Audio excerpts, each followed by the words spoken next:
is going on, everybody? Oh, hang on, let me get my camera back on. There we go. What is going on, everybody? We're back at it. Another episode of that Operation Hangout. Wow, I can't even speak tonight. So, we are talking about some great stuff tonight. Let's get some things working here because I see some of my settings are messed up.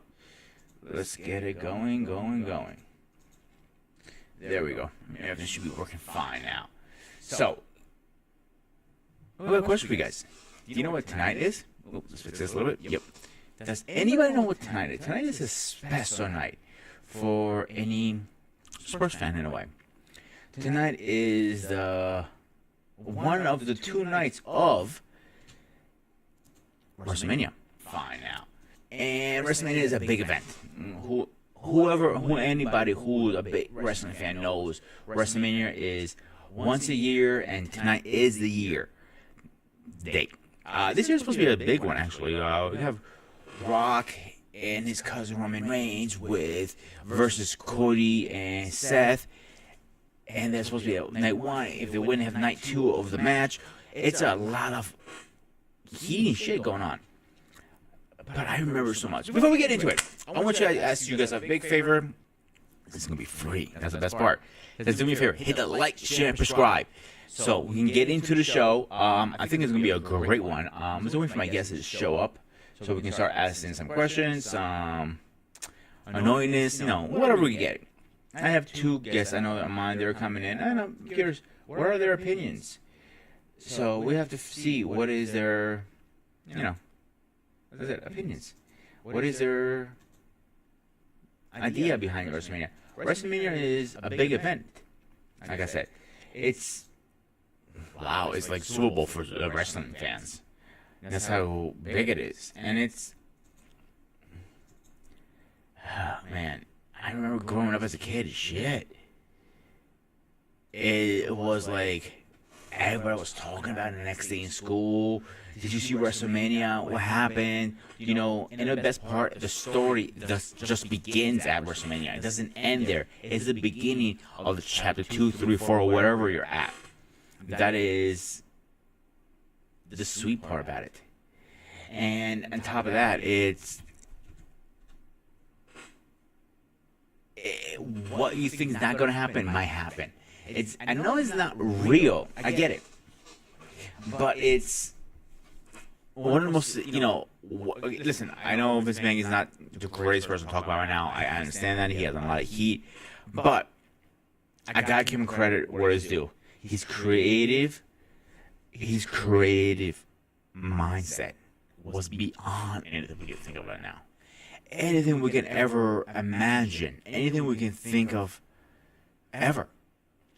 And he's a brilliant guy overall. When it comes to creative stuff. But he's also crazy in the fucking head, ask me. That's my opinion.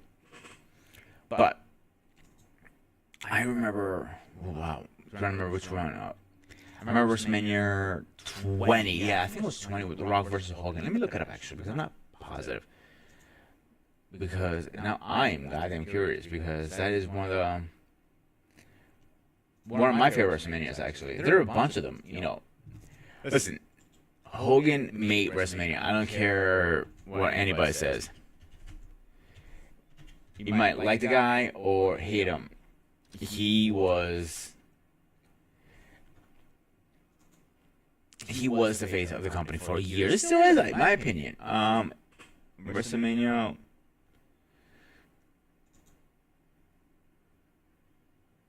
No, where is it? Come on, show me where it is.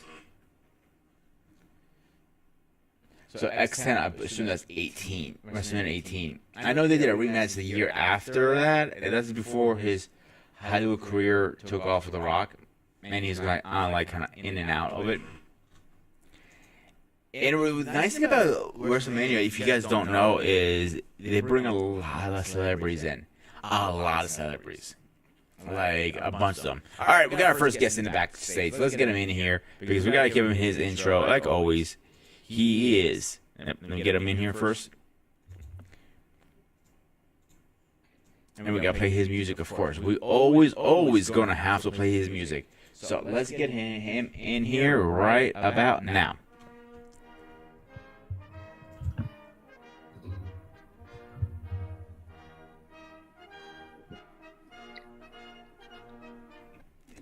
Paul, my man, welcome to Operation Hangout. What is going on? Good? How are you? Busy day, man. I'm working on fumes right now, but very busy day. Got my workout on too, so I had to do a lot of work in and outside the house. So, like I said, I'm on my last leg here, but made it here. Doesn't sound good. That's not like you. Like, you need a little, when we get to a pre-workout, when we get to a little monster? No, I don't. I think I took all I think I put it all in the gym. I left it all there. I didn't leave anything back. Yeah, so I'm getting the feedback we're echoing. Let me find out what's going on here a second. It shouldn't be echoing at all. That's off. Testing 1 2. Testing 1 2. Stacey, is it for me or Paul? That's one thing I need to know so I can fix the problem. Because I should hear the echo if there's any. Because I'm not hearing. Do you hear me echoing at all, Paul? No. That's odd. And of course, it takes forever.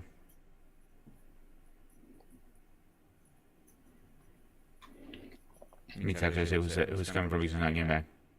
Me? How is it me? Alright, let me see what's going on here.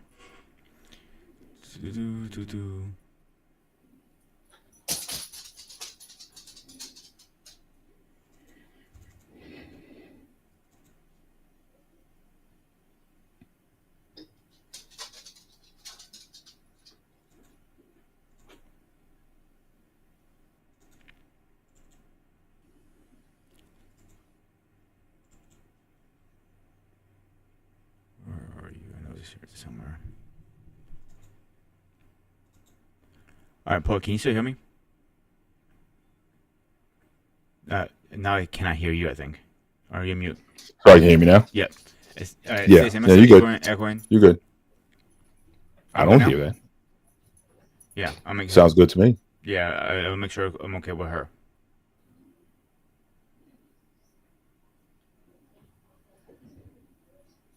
So let's continue right now until we get a feedback on that, and I can fix it as we go through. WrestleMania. Do you remember anything about it? I know you said to me in the text you know a little bit about it, but you know not too much about it.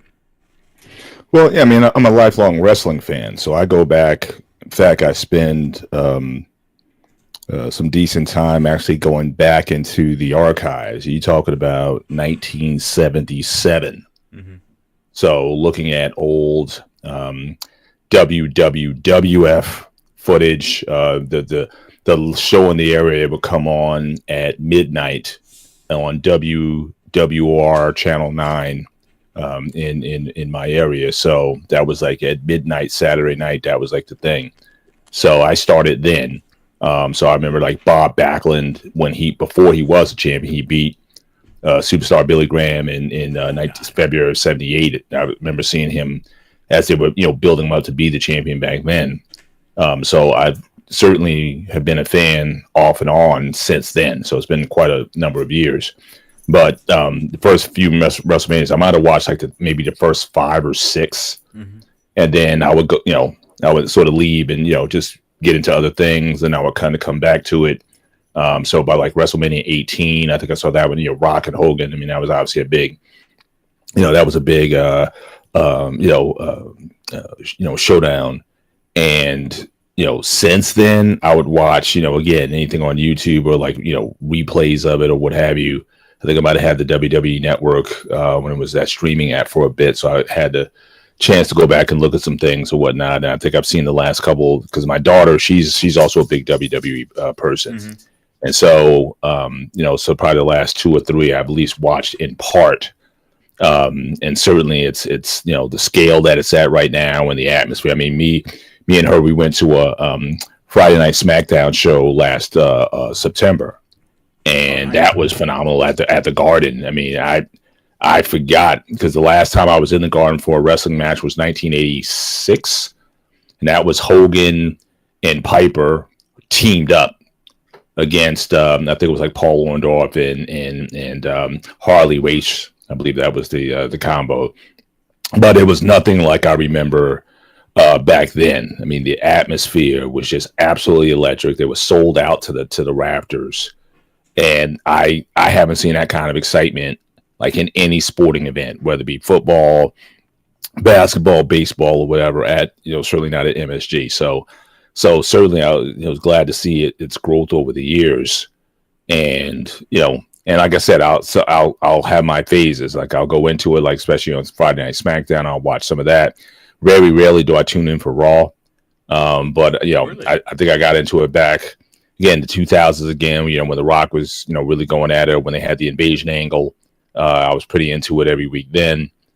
So again, it's like I go in for a minute, I go out, but in the interim between those times, I'll watch, like I said, old matches from like the televised from the 70s, or Madison Square Garden shows from the 70s, and then I'll also switch over to NWA because I had a good friend of mine. He got me hooked on the Crockett promotions, Jim Crockett promotions, and so that's when I got into Ric Flair and the Road Warriors, and those guys over there, Dusty Rhodes. I mean, I remember Dusty.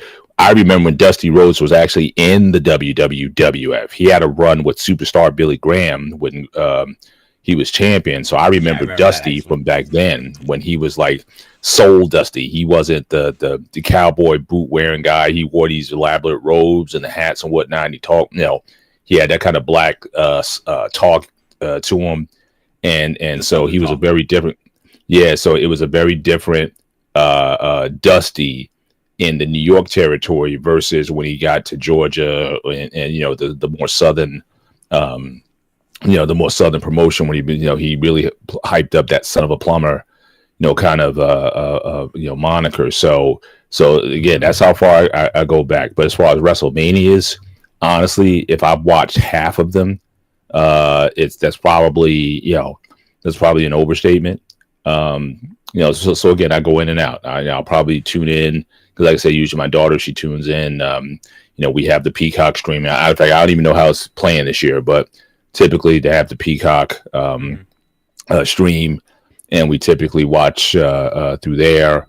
And it's like 2 nights now, I think, right? It's like you have a Saturday and Sunday or something like that. And so yeah, it's like I was actually just talking about it before you came on. A little background on me with wrestling. Also, I got into very young myself because everybody was into it back in the 80s and 90s. If you remember, there was the hype of the wrestling at one point. Then it kind of dipped down again. And I feel wrestling goes up and down, and kind of goes in waves. It does. Hey, I'm doing a wave. Get it? Give it. Anyway, so kind of got out of it, and when I moved back to the States, got into it, but it was a sour taste in my mouth at the time because I didn't know what was going on. Didn't know WCW came a big thing back then because I missed that part when WCW just came in because I was in Greece. But I was always a huge Hulk Hogan fan. Do your prayers, eat your vitamins, do your exercise and all that stuff. So what got me back into it was literally the investing angle, and I loved it. I got into it and I stopped right in college. I stopped watching it again. I got back into it after I moved out of college again. I was done in college. I got back into it for a little bit. And then I fell off it because I got rid of cable. That's one reason why I fell off it, because I didn't have cable.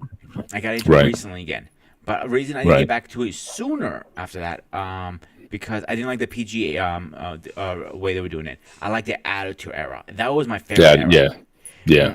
Like, Stone Cold going, "Fuck you!" It was like, yeah, screaming to everybody. Like that was our thing back then. Like, how often? Be honest with me. How often do you want to go up to your boss and go fuck yourself and walk away? Never, never. I'm kind of like I said, I grew up. Like I said, I definitely I consider myself again one of those Hulkamaniacs. So I definitely believed in like the heels versus the faces, and when the guy turned face or heel or whatever. I like I said, I rode the wave. Like wrestling was very black and white to me.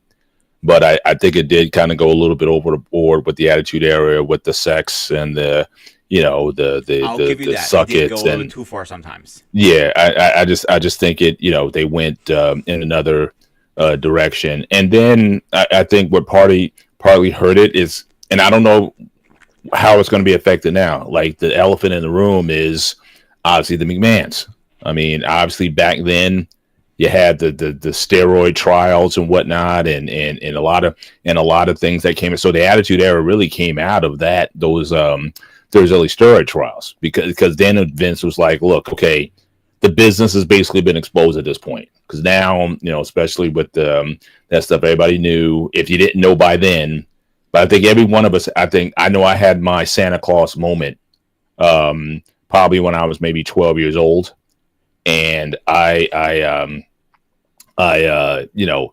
came to the realization that yes, this was staged and this was fake and all that kind of stuff. When I was a kid, I would get into arguments with people saying, "No, wrestling's real," right? So but it's like Santa Claus. It's like when people tell you there's no Santa Claus, right? So I think a lot of us, we kind of had that wake up moment where we realized it's like, yeah, this stuff isn't what it is. But I still loved it. But but I think that steroid trial really exposed the business, and and that's why he had to change it from wrestling to sports entertainment. And then he went to say, like, look, this is we're going to go in this different direction, and I think that's how the Attitude Era kind of came out of that. Saying with the kind of screw you sort of moniker and whatnot. So I was in love with him, and obviously Stone Cold, The Rock, Generation X, and a lot of there was certainly some good parts of it for sure. But I thought that the sexualization of it, especially with the women and the whatnot, I thought it was definitely a bit more over the top. And again, I was mostly out of it by that time. Again, I really came into it again around when they started SmackDown. I think that's when I kind of got it. So you're talking like 99, 2000 when SmackDown came on, and The Rock was like the main. The Rock was the main guy on SmackDown, so I kind of got it back into it at that point. Yeah. But some of the earlier stuff with DX and whatnot, I missed a lot of that, and the emergence of Stone Cold. I enjoyed the DX. DX was a comedian thing to me. It was like laughing, haha, kind of funny, like because that's when Shawn Michaels literally just got off the drugs finally. The alcohol, he was clean as hell. Mm-hmm. Yeah, and everything they were trying to do, he was just because he got into Jesus a lot. He became a reborn Christian again. Yeah, and he goes, I can't do this. My kids are watching this. He goes, so Triple H will be the person who pushes the boundaries. He goes, I'll do it. So we have a couple comments here. Mark, my ex-neighbor is in the chats today. He says they push the boundaries with the Attitude Era. Yes, I agree 100%. And he says what killed wrestling was McMahon's wife running for public office. They had to clean up their act. I agree 100% on that. I agree totally on that. Because, and he also says the war between the networks during the DX days and as Epic. Also, there was the peak of the heel in wrestling, and I agree on that too. So, Monday Night Raw was the Wars was best. It's been proven. It's been proven by both of them from both sides, WCW and WWE. Or WWF, whatever. If they actually did some things, the WCW, they would probably be in business longer, or even still be in business. Like when DX showed up outside their arena, with the gym, they didn't open the door to close out. Like, dude, what are you doing? This is a pop. That's what wrestling wants. They don't care what kind of pop it is. It can be a boo or a cheer. A pop is a pop. That's all they care about. If it's silent. Imagine the kind of pop you had. Oh, he's killing the con. Oh, I like. I'm gonna put the link in the chat for you, Mark. You're coming up. There was. Hang on, let me put this in the chat for you, man. You're coming up. You're coming up. I know you by now. You have a lot to say. Where are you? Here's the chat. There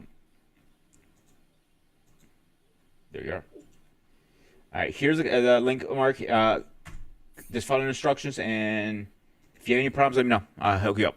And the last thing he said was that was entire fan base turn into watching wrestling to see what craziness that heels of wrestling would pull off. And that's true. I used to watch it to see what the hell are they doing this time. And that's my, you know what I'm saying? It was so many classic moves. Dude, I don't know if you remember this. Kurt Angle came out with a milk truck. And he hosed everybody. Good goddamn, you remember that? See now, but that whole era. So really, you're talking at that point. You're definitely talking past that. When you say Attitude Era, I'm thinking maybe a little bit earlier, right? So I'm thinking again when you had the bikini contest, when you had the double entendres and stuff like that. When Kurt Angle came, I think it definitely, because that was also around the time. Then a year later, you had the Invasion Angle. Then a year after that, I think you have the NWO, which didn't go well. I think they were planning bigger things for when the NWO came in. But I thought at that point, they made a turn more towards cleaning up. And then also the early Attitude Era, or right before it, they had all these, the gobbledygooker and just all these kind of guys that just didn't. That just kind of didn't work. But I liked like I said, the Kurt Angle, and then shortly after the Attitude Era, I think that really helped to kind of right the ship. Like it hit the right sort of points with me in terms of, okay, yeah, it's not hyper serious, it's not like wrestling, but at the same time, it's not like rated X either. I think they kind of hit the right tones with the with that around the Angle time. So that's probably my favorite era recently years is the Kurt Angle period, because that was quite a cue. The fact that he even got Olympic champion to participate. I mean, and I didn't think he would be able to pull it off the way he did, but yeah, that was definitely one of my favorite eras though. So Kurt is not a bad wrestler if you really see how he moves, to be honest with you. Yeah. I mean, I've heard several interviews where, guys saying, look, he's really, really good at what he does, and he sells his butt off. I mean, that's the thing too. I mean, he can, he could sell like very few have ever done in the business. So I got to give him credit for that, the way he was able to pull that off. Yeah. So when they came in with NWO, originally there was the original pitch. It never happened until years later, but it wasn't what it was supposed to be. It was supposed to be when they came in. It was supposed to be DX versus NWO, then WCW, then WCW. It was a big thing. It was supposed to blow up, but it never came up because of the contract with WCW. They were sitting for a year, most of those guys, and they were worried when it came in. It was because I think it was Booker T or Rob Van Dam. I can't remember who said it. They were nervous coming in, like, there was our competition. We talk shit about him. We give him the middle finger. And actually, when they actually got there, because they had to renew the contract, that they had paid for a whole year. So now what do you do? Right. Go back to work. Right. And most of them just worked out for a while. And when they came back in, they go, holy kid, they were actually open arms. And go, oh my God. So Marcus said 1994 to 2000 was incredible, and I agree. The Attitude New Generation with their chapters and the Next Level script. They didn't go off script as much back then. They went off script actually because they had more freedom. Now they have to follow the script to the T almost. And he also says they also have some of the most technical wrestlers you see. And yes, I agree on that. And he follows up with the presence some of the wrestlers had to do on the mic was the next level also. Well, so some of the stuff they're doing now, even now, is going above. Let's be honest, Hardy Boys have pushed the level so far. And I met Matt Hardy personally, and I spoke to him. I was last year at Comic-Con. And I was laughing at him, and he goes, what's the point here? I'm surprised you're in one piece. He goes, what's that supposed to mean? Like, you jumped off the goddamn ladder. How many feet? He goes, well, I lost a couple of inches in the process. He goes to me, Right. But he put his body on the line so many times. Like He did. the person. I'm wondering what kind of started that, because I mean, you also had I can tell you who started that again around the invasion time, but you also had ECW, and that was that. Now, I got heavy into ECW at the time. I got to admit, as much as I talked about the sort of the trashiness of the WWF at the time, ECW was probably even trashier. But I never saw wrestling like that. I never saw the tables and chairs like that. I never saw the Dudley Boys during that time. The Gangsters and Sabu and Rob Van Dam, like all those guys were like really as crazy as it was, and also I didn't like what came out of that, which was the backyard wrestling. I mean, that was.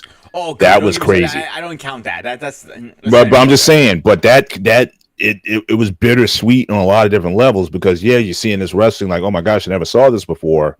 But and also I think the crowd, I think, which I never saw a crowd like that before. If you ever was like the ECW arena, that crowd, the way they would pop, I never saw that in any kind of wrestling venue before.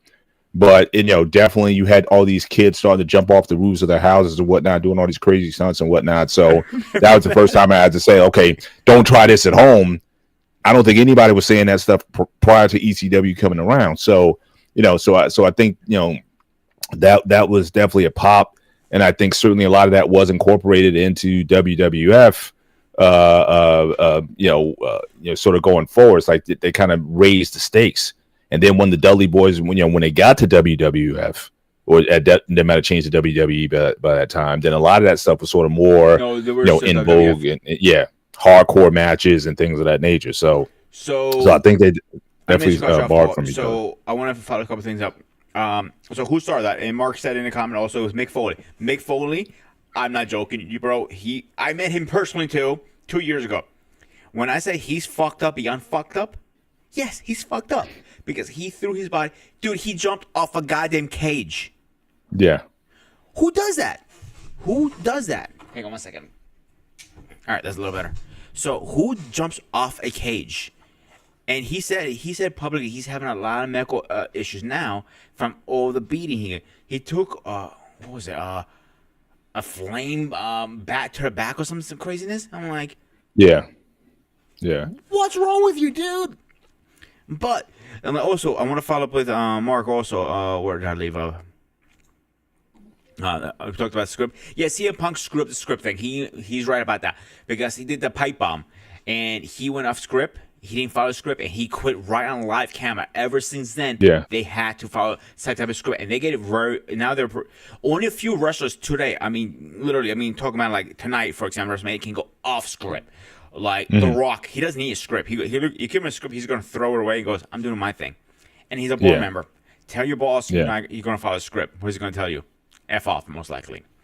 And he also mentions, don't mention the Japanese death matches. Oh, God, oh, God. Those are pretty bad. I'm not going to lie. But the backyard ones that you were talking about, Paul, I remember hearing stories about him. I'm like, come on, dude. Like, you can't be like that. When I saw in my real life, people were like trying to wrestle. Like, right. And at that point, you knew it was kind of fake. You kind of, you knew it was some of the moves of them. But I mean, they were selling videos, not ECW, but you had like these guys who were like selling on air crazy like videos. It was almost like the Girls Gone Wild videos. You know what I mean? Like you had a guy on there who was selling all these backyard wrestling things and guys hitting themselves in the head with kendo sticks and stuff like that. I mean, it definitely spawned something that I don't think necessarily was there before. And and again, it just went so far out of what we knew to be wrestling. Or at least again the way I remembered it, where it was definitely much more athletic contest. That it definitely left something to be desired, but at the same time there was just a shock value to it. It's like, oh my gosh, I can't believe they're having these kind of matches. And then, like I said, Sabu, Why he never got to WWE, I don't know, but I mean, he would just do ridiculous stuff to his body and whatnot. So that was that was pretty amazing. But they had a talented roster. It really did. Sabu has come in here and there, but he won't sign a contract with them because I think he's not a big fan of McMahon. That's the biggest reason. Yeah. And Marcos was NC-17 video of country backyard videos. Wrestling took a lot of heat because of it. Yeah, they did absolutely because of these are half their kids. Sometimes they were dude. They were But they like I said, they kind of definitely picked this took the guards off. And like I said, that was the first time where wrestling actually had to have don't try this at home. I mean, I think ECW drove a lot of that during that time. And so they really they changed the game. And it's unfortunate. I mean, I'm actually glad that it didn't go on for a lot of reasons, in part because of Paul Heyman, who I don't have a lot of respect for because he screwed a lot of people in ECW. A lot. If you ask a lot of these guys who work with him, the amount of money, first of all, you didn't pay him. I mean, if you're going to be a promoter, it's like number one thing, you have to pay your people. And he stiffed a lot of people. He borrowed from a lot of people. You had people maxing out their credit cards to meet, certain debt obligations, arena obligations, stuff that he never paid him back. So he hurt a lot of good people in that promotion. I mean, these are people who really believed in the vision that he had from because it was Eastern Championship Wrestling. He renamed it Extreme. That whole thing with who's the guy? One of the dynamic dudes. I forget his name now, but when he threw the NWA Championship into the garbage or whatnot, and it became Extreme Championship Wrestling at that point.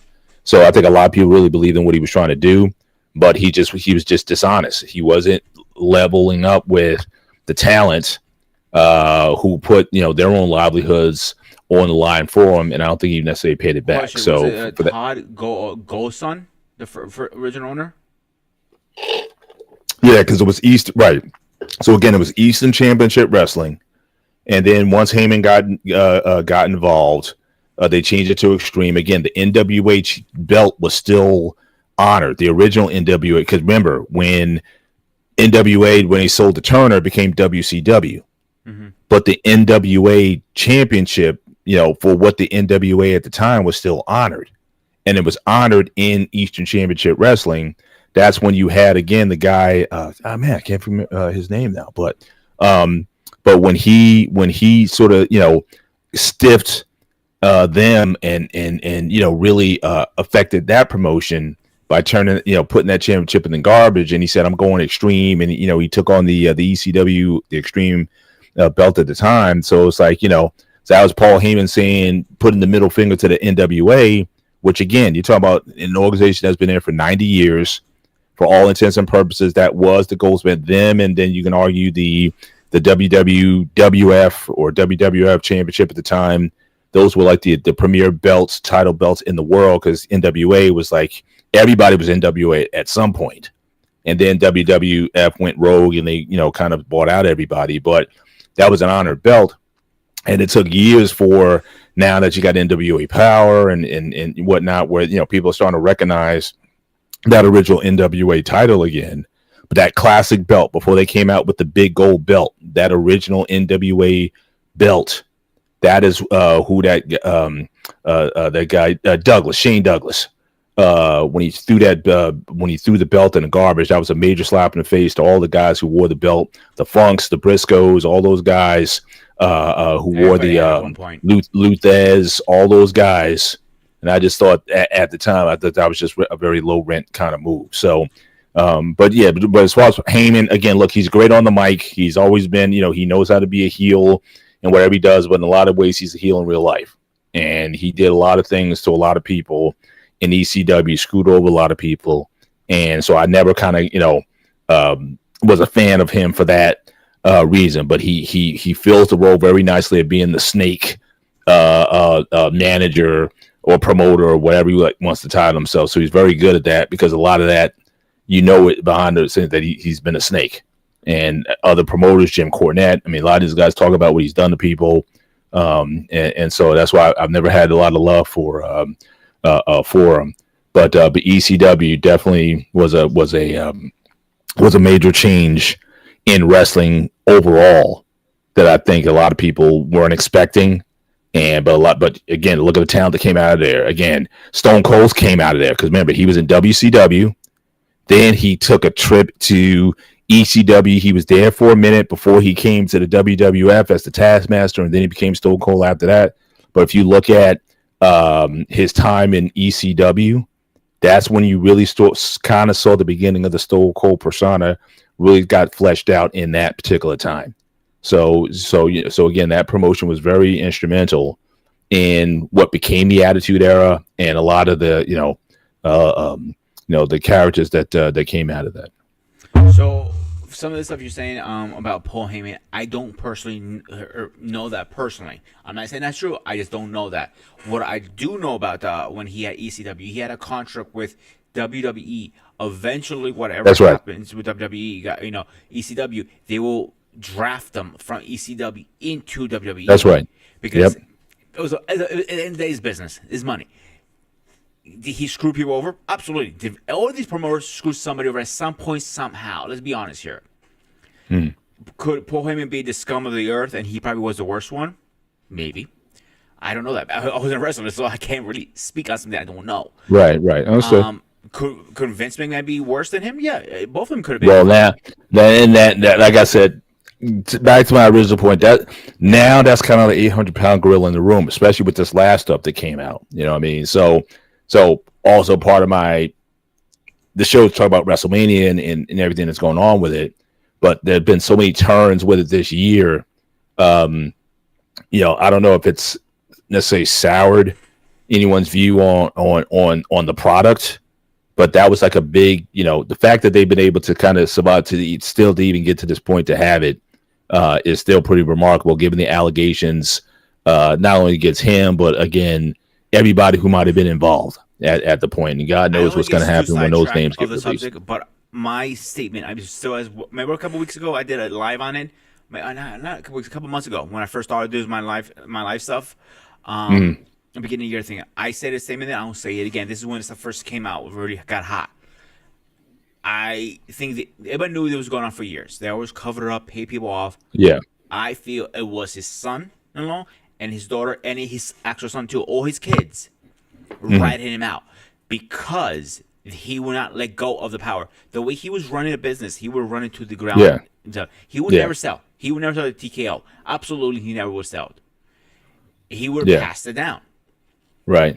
So if it wasn't for whistleblowing somebody, and I think that's why Stephanie McMahon stepped away from the company. Only her husband works for it, not because they care of the kids, because they have enough money to figure that out. Let's be honest. Yeah. It was because not to get backstabbed her. I think she backstabbed her own father. And in her defense, yes, he did a lot of scummy things. He even said at one time on an interview, I remember hearing this. My buddy CQ, Pop Culture Warrior, he said it on his show. She wanted them saying, "Oh, when she was pregnant, we're gonna tell them that's my kid." And like she looked at him like, "You're disgusted." No, you scratch at it. No, your son. And like he said some weird shit. I'm like, what the fuck is wrong with you, man? Seriously. Yeah. It's On a side note, and again, it's right. NWA. But it's just sad that you don't have any currently right now. There's not a McMahon involved in WWF, which. If you were Vince Sr., because when I started watching, Vince Sr. was running things. So, I mean, for that to happen, given that family, and his father was really involved in wrestling before that. So you were talking about like 4 generations of McMahons who were involved in it. And now at this point, you don't have a McMahon that is involved in the product at this time. So, and to your point, it's mostly about Vince because he's the one who, again, he didn't want to, share with his family or buy any ideas. In fact, I heard that Shane actually recommended that he bought um what's that, the MMA, TKO. the yeah, like that was Shane's idea. It's like, look, do you see what the numbers that they're doing? You should buy it. And he poo-pooed. Instead, he spent his money on the XFL twice. Oh, you're talking about UFC. You're talking about UFC. Yeah. So we had a chance to buy UFC back when it was like, before it became. That was Shane's idea, but he didn't want to listen to Shane. And that's one of the reasons why Shane left for the umpteenth time he left.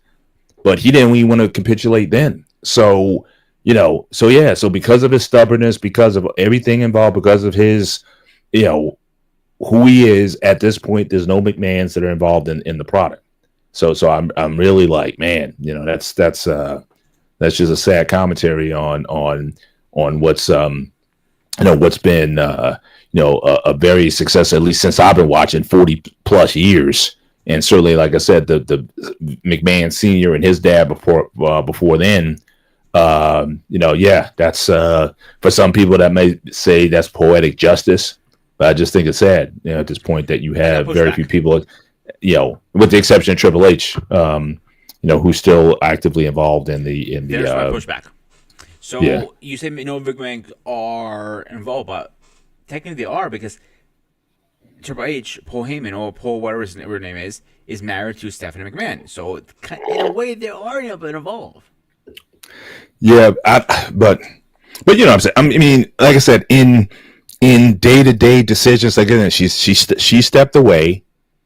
McMahon Senior can't do anything, and at this point, I don't know, quite frankly, if there's any communication, because at this point, even if I got that's my kids and the grandkids, I wouldn't step near him right now. You know what I'm saying? I mean, especially with these allegations, and I read the indictment. So, I mean, it is unbelievable what's in there. So I wouldn't want any. Don't call me. Don't. I don't even want you at the house. Visiting your grandkids. I don't want any of that stuff. It's before all this stuff gets sorted out. So it is, like I said, it's a bad situation. So yeah, he's in there, and no one's to say that at some point in time, because there was a lot of unnamed sort of co-conspirator type of people. Don't be surprised if his name is actually added to the mix at some point in time. And so how deep this goes, I have no idea. But Vince this lady is about to get paid. Vince or Triple H? Triple H. I can see it happening. Anybody with knowledge, anybody who understood what was going on, anybody who turned a blind eye when they knew this stuff was going on, all these people are going to be called to the carpet. And then the owners of TKO and whatnot, they're going to have to say, look, anybody involved, we got to clean house, and everybody who was involved. So I just think it's that I just think it's that messy, and we just don't know how far those tentacles go. As far as who's going to ultimately pay the price for this stuff. So I agree 100% because when he first came around, he was this first cut and everything. And if you watch a lot of things like the curtain call, when they all did the Wolfpack, when what was the that was bad. That was bad. Yeah, because they're all saying goodbye. They all hugged each other in front of the ring. And you broke heavy. They bound ship. Obviously, they're right.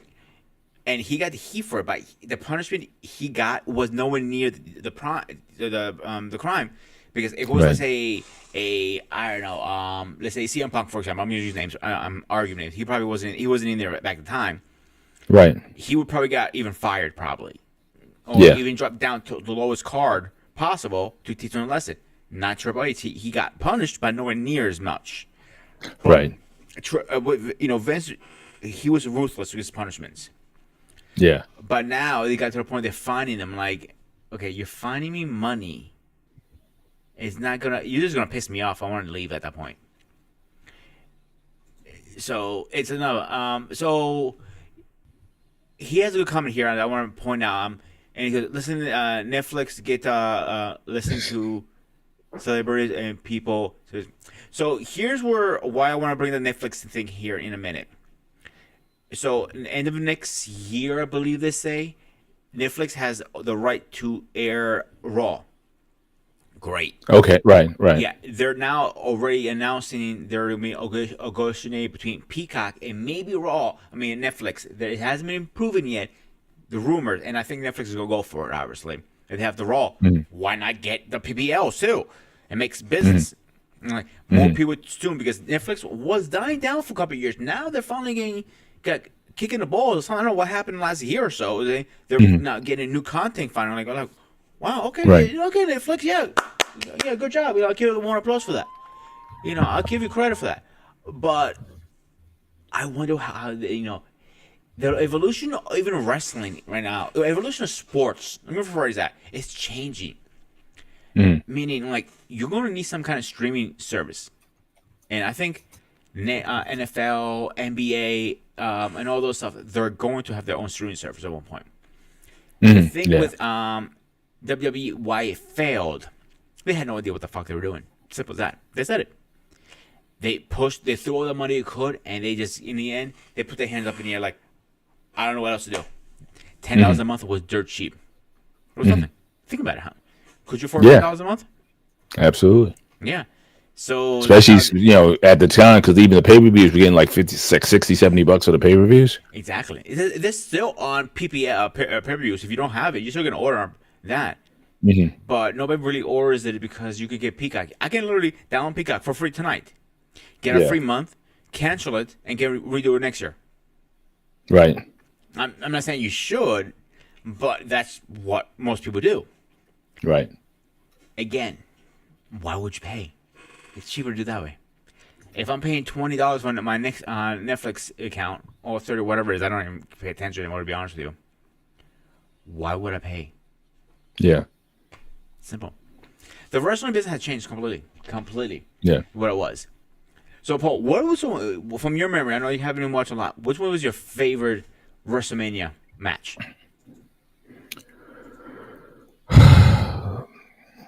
And I gotta, again, if you're talking about going back in time, I have to distinguish between there's WrestleMania matches, there's SummerSlam matches, so sometimes I get my matches confused.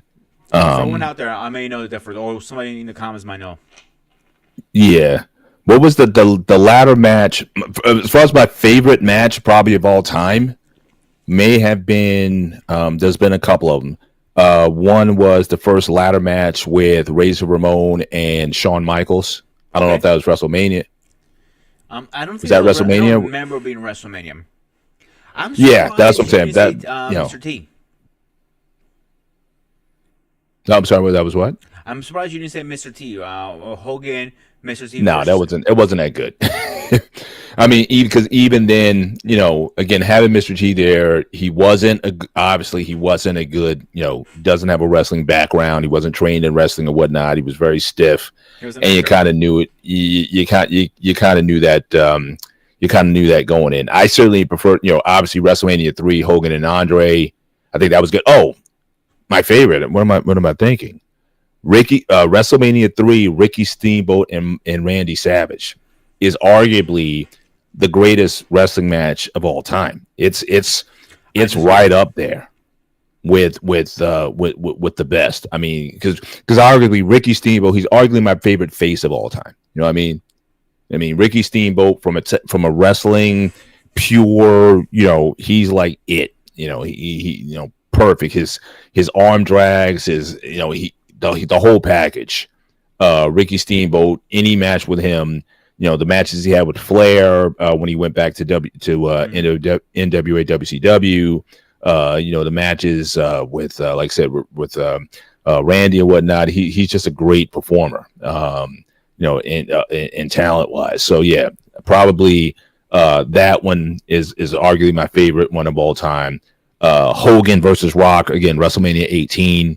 That was popping. I couldn't have, if I could have got a seat to sit in that kind of match, that would definitely have been certainly something to see. Because again, I was a big Hogan fan, and the way that the crowd turned, where it was supposed to be Rock was the face, and then all of a sudden everybody's, Hogan, they literally had to like change the match like right there. They kind of knew it's like, okay, Rock's going to be the heel in this match, and take that on. So that was pretty special. Also, the other one that I would probably say that was up there, the 3-way match where you had Triple H and oh gosh, I'm losing. I don't know if it was Triple H, was it Kurt, and the one where oh gosh, I'm having a brain freeze now.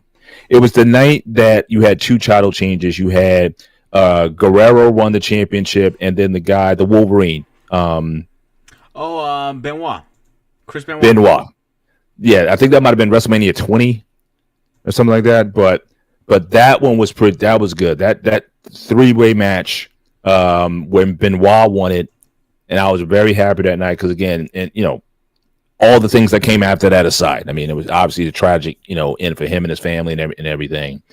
But for him to be, that was one of the guys who was like, he paid his dues on every level in Japan and all these other promotions as being the undercard and whatnot. And for him to get that shine, and then for Eddie Guerrero to come out at the end and for them to embrace in the ring, that was like, what? These guys overcame a lot, and to be elevated to that level was pretty special. I mean, I was very emotional watching that. That was just unbelievable. See, I don't remember Benoit being in that match. I told somebody else was, because Benoit was. Yeah, it was a triple threat. It was a triple threat match for the championship. I think it was at Madison Square Garden, and I forget who the third person was, but definitely because I know Benoit put the crossface on Triple H, and that's how he won. He made Triple H tap. I forget the other guy was there. I don't know if it was Kurt Angle or if it was Shawn Michaels. I forget who the third person was, but that was that was a pretty intense match for sure. But I would say, yeah, those are probably my top ones. So I mentioned again Steamboat and Savage, Hogan and Andre, Hogan and Rock, and like I said, the triple threat match. That's probably my top. That's definitely my top 4. I gotta think long and hard about about a fifth one, but those were probably I could throw a match in there easy, like AJ Styles and what's the Japanese guy, Kimura. There's so many. Sensei Nakamura. That was maybe 4 or 5 years ago. Oh, I think I know he still wrestles. I can't remember his name right now. I know who you talk about. Oh man, what is his name? I'm gonna look up the roster right now. Hang on, because I haven't seen the roster to remember him. It says on an S. I know who you're talking about. Mm-hmm. Oh, where is it? Here we go. Let me see. I look up the roster because I don't remember, to be honest with you. Right. No, Lady in the Boy had a message in there. Says on the CA you're not accepting it. You know why? I'm not sure what that means, but she's been trying to reach out to you. So. And again, Mark, I mean, you guys mentioning matches, I think we let off the show with that. Like I said, I admit, I haven't watched. I haven't. I thought it was Sensei Nakamura or something like that. I thought that was. I just can't pronounce it. Yeah, but that was a pretty intense match also. But Lady in the Boy is trying to, I guess, get your attention somehow, or whatever. But I think are you talking about my Cash Out mentions? I think that's what she's talking about. Maybe. Yeah. Not accepting the Cash App or something. Yeah, I guess she's been trying to send you something. Yeah, let me fix that right now, actually. Yeah, but as I mentioned earlier, I go in and out with wrestling. I've always have. So there have been I probably watched maybe half of the WrestleManias or clips from the WrestleManias, but I haven't watched all of them. Like I said, I'll be into wrestling hard for a minute. Then I'll pull out, and that could be for a couple years. And then, like I said, in recent years, my youngest daughter, she's into it, so she'll pull me in because she follows a lot of the women, so she'll pull me back into it. and then I'll dip out. So again, I'm not a WrestleMania historian. Maybe after the first 5 or 6, because I watched like in a row. I watched like the first 5 or 6 WrestleManias, probably up to Savage versus Hulk Hogan, and that was, after that, it was constantly influx of me watching in terms of watching the product. So, so again, I'm not necessarily the most well versed. So I just tell you the matches that I've seen, whether I saw it live that night or I went back later on and saw the video or saw like on YouTube.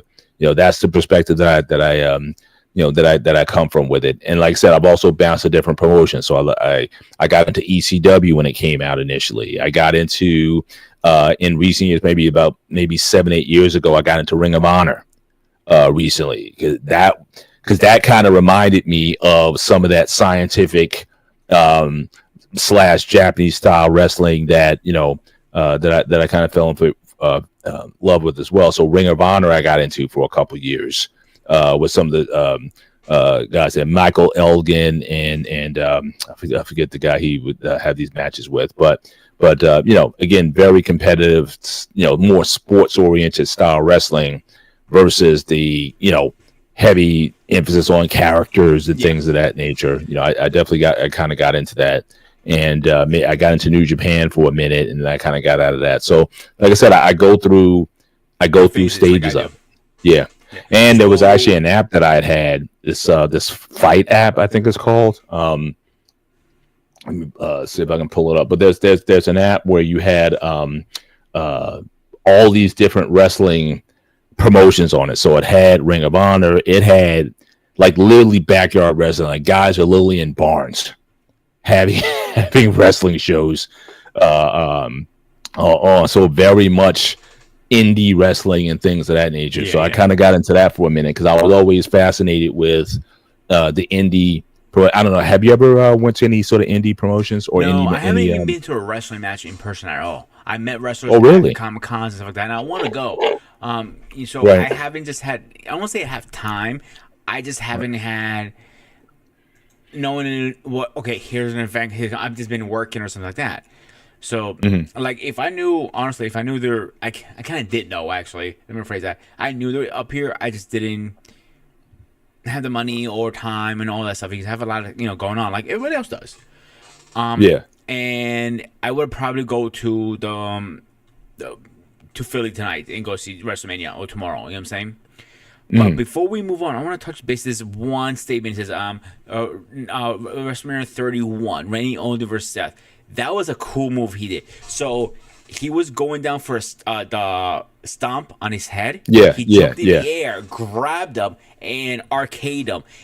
Oh wow, that was a sick move, bro. If you go back in the thing and watch it, you go, holy shit!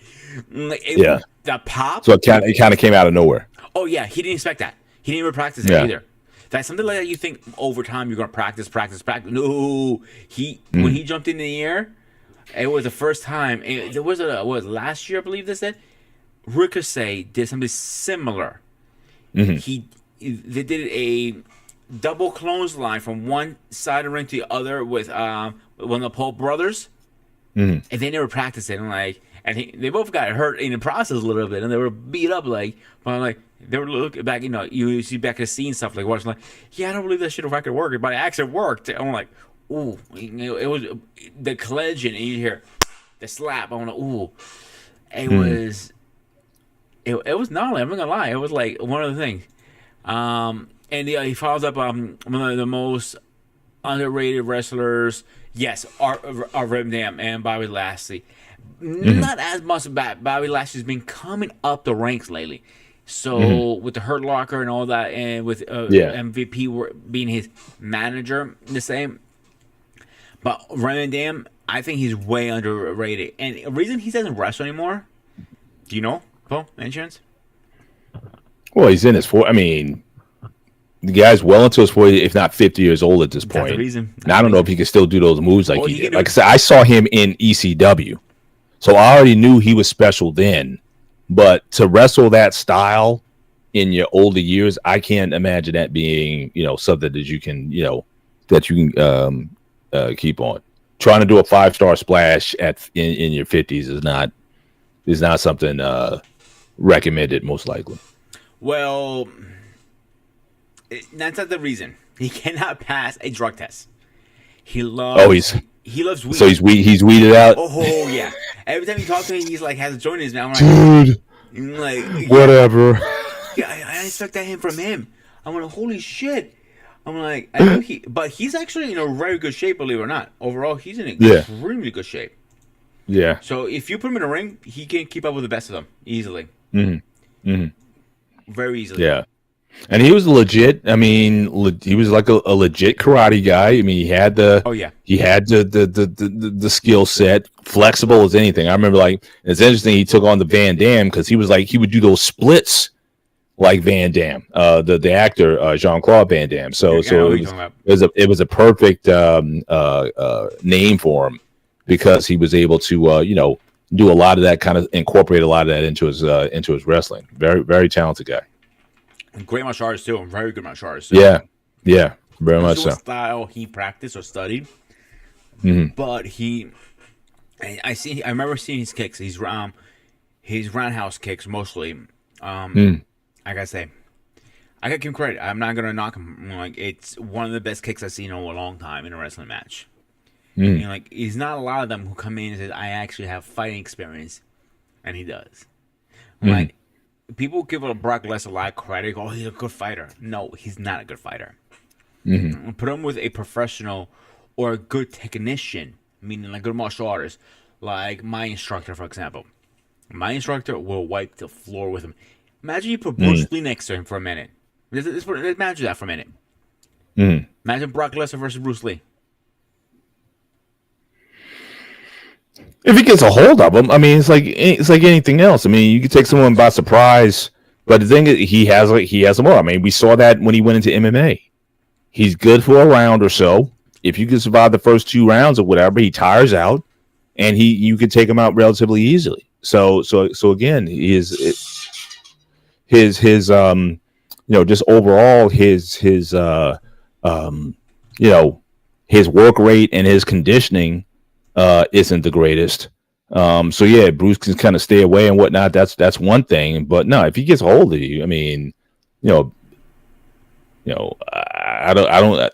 It depends who, if he can get that. And he is a wrestler. Like I said, out of all MMA disciplines that you can have, the striking, the wrestling, the martial arts, the ninjutsu or whatever.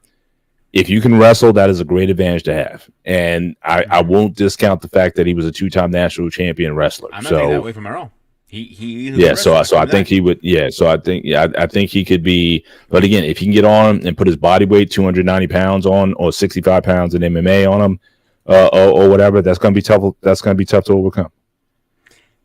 I still think Bruce Lee would have kicked his ass no matter what. I don't care how good his ground game is. But don't forget, Bruce Lee was a master of every style almost. He wasn't a real master in every style, but he studied it, little kung fu artists. We know that he knew. What was it? Oh my god, Wing Chun. That was his main. Yeah, study. that was it. Yeah, that was his base. But he also started learning karate, the Japanese styles. And Asian. He started picking up a little everything when he came to the States. Right. So when I saw, he of all people, I think he would have wiped the floor with him easily. I'm talking about but they have to be even, like age, weight. I wouldn't factor that in it because martial arts doesn't factor, really, to be honest. It's more for professional. But if you put them age wise, let's say it's around the same bracket, I think Bruce Lee would have kicked his ass like that. Maybe. As much as I love Bruce, I'm not one of these guys. He's like, he would have beat everybody. It's hard. He lost a lot of fights too. Don't think he was perfect. Right. Yeah, but I think he would just tire out too easily. I mean, that his stamina in MMA was certainly suspect at best. And like I say, as long as you get past round 2, more than likely he's getting knocked out or submitting or something. He'll be, and he constantly bled. He was a bleeder. I mean, I don't think most guys had any problems with Brock after the first round. If he can't get you on the ground quick, then it's not going to go well. No. And I remember when he did the UFC, it was a Ultimate Fighter Championship thing. Mm-hmm. And he says he sent me a comment about chicken shit out of chicken salad, out of chicken shit, or some shit like that. And his fighters looked at him like, "Dude, you're supposed to be our coach. You're supposed to motivate us. You gotta talk shit about us." And they weren't happy with it afterwards. They were like we need a new coach. Obviously, they were stuck with him no matter what. But he tried to talk himself out of it, and he couldn't. It was like, yeah, dude, you went too far with that comment. But that's what got himself in a lot of trouble to his mouth. But at the same time, he was actually they say he's actually keeps to himself. He likes to country stuff, and he's out there. Well, I don't know. He was kind of named in that. He's speculated to be in that indictment. So I'm saying. So, but if you see who his wife is too. Yeah, which goes to show that even if you got all that going on, either that age is out or everything that glitters isn't gold. Because it's interesting because she left Mark Merrow for him. So stuff comes around, man. Was he here wrestler too or no? Yeah, Mark Merrow. Yeah. He started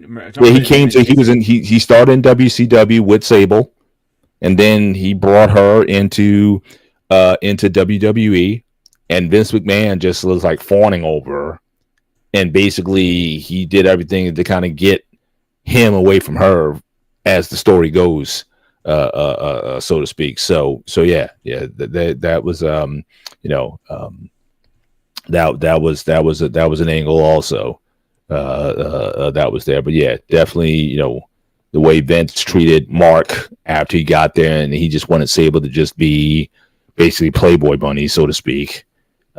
Yeah, that didn't go well. Either. So again, a lot of shenanigans there. Have you ever watched the Dark Side of Ring? Several. Yeah. What'd you think about him? Insightful. I mean, a lot of stuff that, I think a lot of the insights is almost like you never know quite what the ultimate story is, especially with the ones that, we have these wrestlers who died. So I saw the one with Jimmy Snuka, who was at the time for a long time was my favorite wrestler of all time. Superfly Snuka, especially up to like 84. Before he had that feud with Piper and whatnot, he was like the hottest thing in wrestling. I mean, he unbelievable. So I saw that one. I saw the one with the death of Gino Hernandez. Saw the one with who was the other guy? I think his name was Hernandez also, but the guy who died in Puerto Rico, got stabbed in Puerto Rico and died. Big guy. I forget his name. The Montreal Screwjob. I mean, so yeah. So I mean, I've seen quite a few of them, and certainly I think they're definitely well done, and yeah, there's a lot of it's like her Ultimate Warrior. I saw that one, so yeah, I've seen quite a few of them. So and things. Yeah, the Mark guy you were saying, I pulled it up because it was driving me crazy. I kind of put the face and the name together. Yeah, he's actually a motivation speaker now, believe it or not. He is. Yeah, I've seen him. Great speaker. I'm just surprised you went from wrestling to speaker, like two different worlds. With Dark Side. Yeah, you can only do that. You can only do that for so long. And again, it's like, see, at the time now, the fact that you don't have any major promotions anymore, it's like, where are you going to go from WWE? You know what I'm saying? It's now you have the. Now you have the new one, the con. Which one? TNA's coming back. TNA was never a competitor though. No. That was all. Knock them. They competed against him for a while. What took him down? To be honest with you, and they admitted it. Freaking Hogan and Eric Bischoff did the same bullshit they did back in WCW, and that's where they said when they lost all sponsorship, they said you're out, you're done. The only reason why that promotion lasted as long as it was is because that Dixie Carter father just kept giving her money to keep it open. That was the only. That's the only reason why. They didn't go out of business, bro. They just went underground a little bit. Well, I'm just saying. I mean, she just kept pouring money into it, but again, she didn't know how to run a promotion. Yeah. I mean, it just wasn't. I I mean, yeah, they were throwing money at the money attracted the wrestlers there, but you still got to have product. I mean, it's not just about the money; it's about the. She actually, a lot of good wrestlers came out of that place, bro. It was Samoa Joe came out of that place. AJ Styles and some other ones. Yep. But before I have a comment, and actually I want your answer first. I have mine already blowing in my brain. So, okay, so which wrestling tag team was your favorite? Two of them were. His two favorite was DX and Brother Destruction. You want to go first, Paul? You want to tackle this one? Yeah, my favorite tag team of all time is clearly the Road Warriors. So definitely, I got to give credit to again my friend Eric, who got me into again NWA wrestling back in the day. Those guys were legendary. And my second one, that's a good question. That's a real good question. Honestly, even though they weren't considered like the at the top star of the sport, I like the Rockers. When Shawn Michaels and Marty Jannetty were together, I thought they could have won in any other promotion except the WWF. They would have been tag team champions of some kind. I mean, obviously you got the as far Rock and Roll Express, you got the Midnight Express, you had the Fantastics. I remember guys like that. I was a big fan of the British Bulldogs, even though they didn't have a big run. But we all know what happened with not Davey Boy, but his partner. He was a crazy guy. His tag team partner. But I was a big fan of the Bulldogs. But I gotta say the Road Warriors, hands down. Those guys are definitely my favorite tag team. So I have a couple. I can't say two because I like a lot of them. My one is definitely the X. Edge and Christian is one of them. Trying to think. Eddie cousins, 80 brothers, whatever you want to call them. Guerreros was another good one I liked. Obviously the Hardy Boys were a good one. They were good, yeah. I'm trying to think of another one off my head. There's so many names. Dudley Boys. I love me some Dudley Boys. Get the tables. I love when they used to do that. Yeah. And this was more comedic for me than anything. Was The Rock and Sacco. Oh, The Rock Sacco connection. You got Kevin credit. They were good. That one thing you got. They were good. Some people say Money Inc. was good. I personally didn't like them. What do you think about the Nasty Boys? Would you think they were a good team tag team? No, I think not they were at all. A joke, I'll be honest with you. Not at all. But again, I wasn't crazy about the WC product at the time. So you talk about after 1990, 90, 91, 92, I wasn't a fan of sort of where it was going. At that point, I think a lot of the stars, like I started watching essentially like in 1986. So again, when you had like the Starcades and you had the Dusty and Nikita Koloff and those guys, by 90, all those guys were kind of fleshed out. And then so they were bringing in all these other kind of acts and everything. So I kind of felt basically after the Steamboat and Flair matches of like 88, 89, I thought it kind of went sort of downhill after that. And that's why a lot of those guys left. Flair left, I think, in like the 92. And so really what the product wasn't as I don't think the product was as good as that. But as far as the Dudley Boys, wasn't a fan because I think they just kind of stole from other acts or whatever that might have been there before. Another good one I liked also, and I think you're gonna agree with me, is with the Four Horsemen. As a tag team, that's the thing. They have so many combinations. I mean, I know that's not fair. Yeah. And actually, out of them, I mean, Ole and Arn, to me, were the best team. Which one? I mean, I think Tully sold more. Tully could sell him and Arn. They could certainly sell a bit more. But as far as like teams who brought like a legitimacy to it, like I literally thought some of those guys got hurt in there. Like they went in matches with an arm pull. You know what I mean? Like, their goal was like to break the guy's arm. That's how they won matches and whatnot. So they added like a layer of. What's that?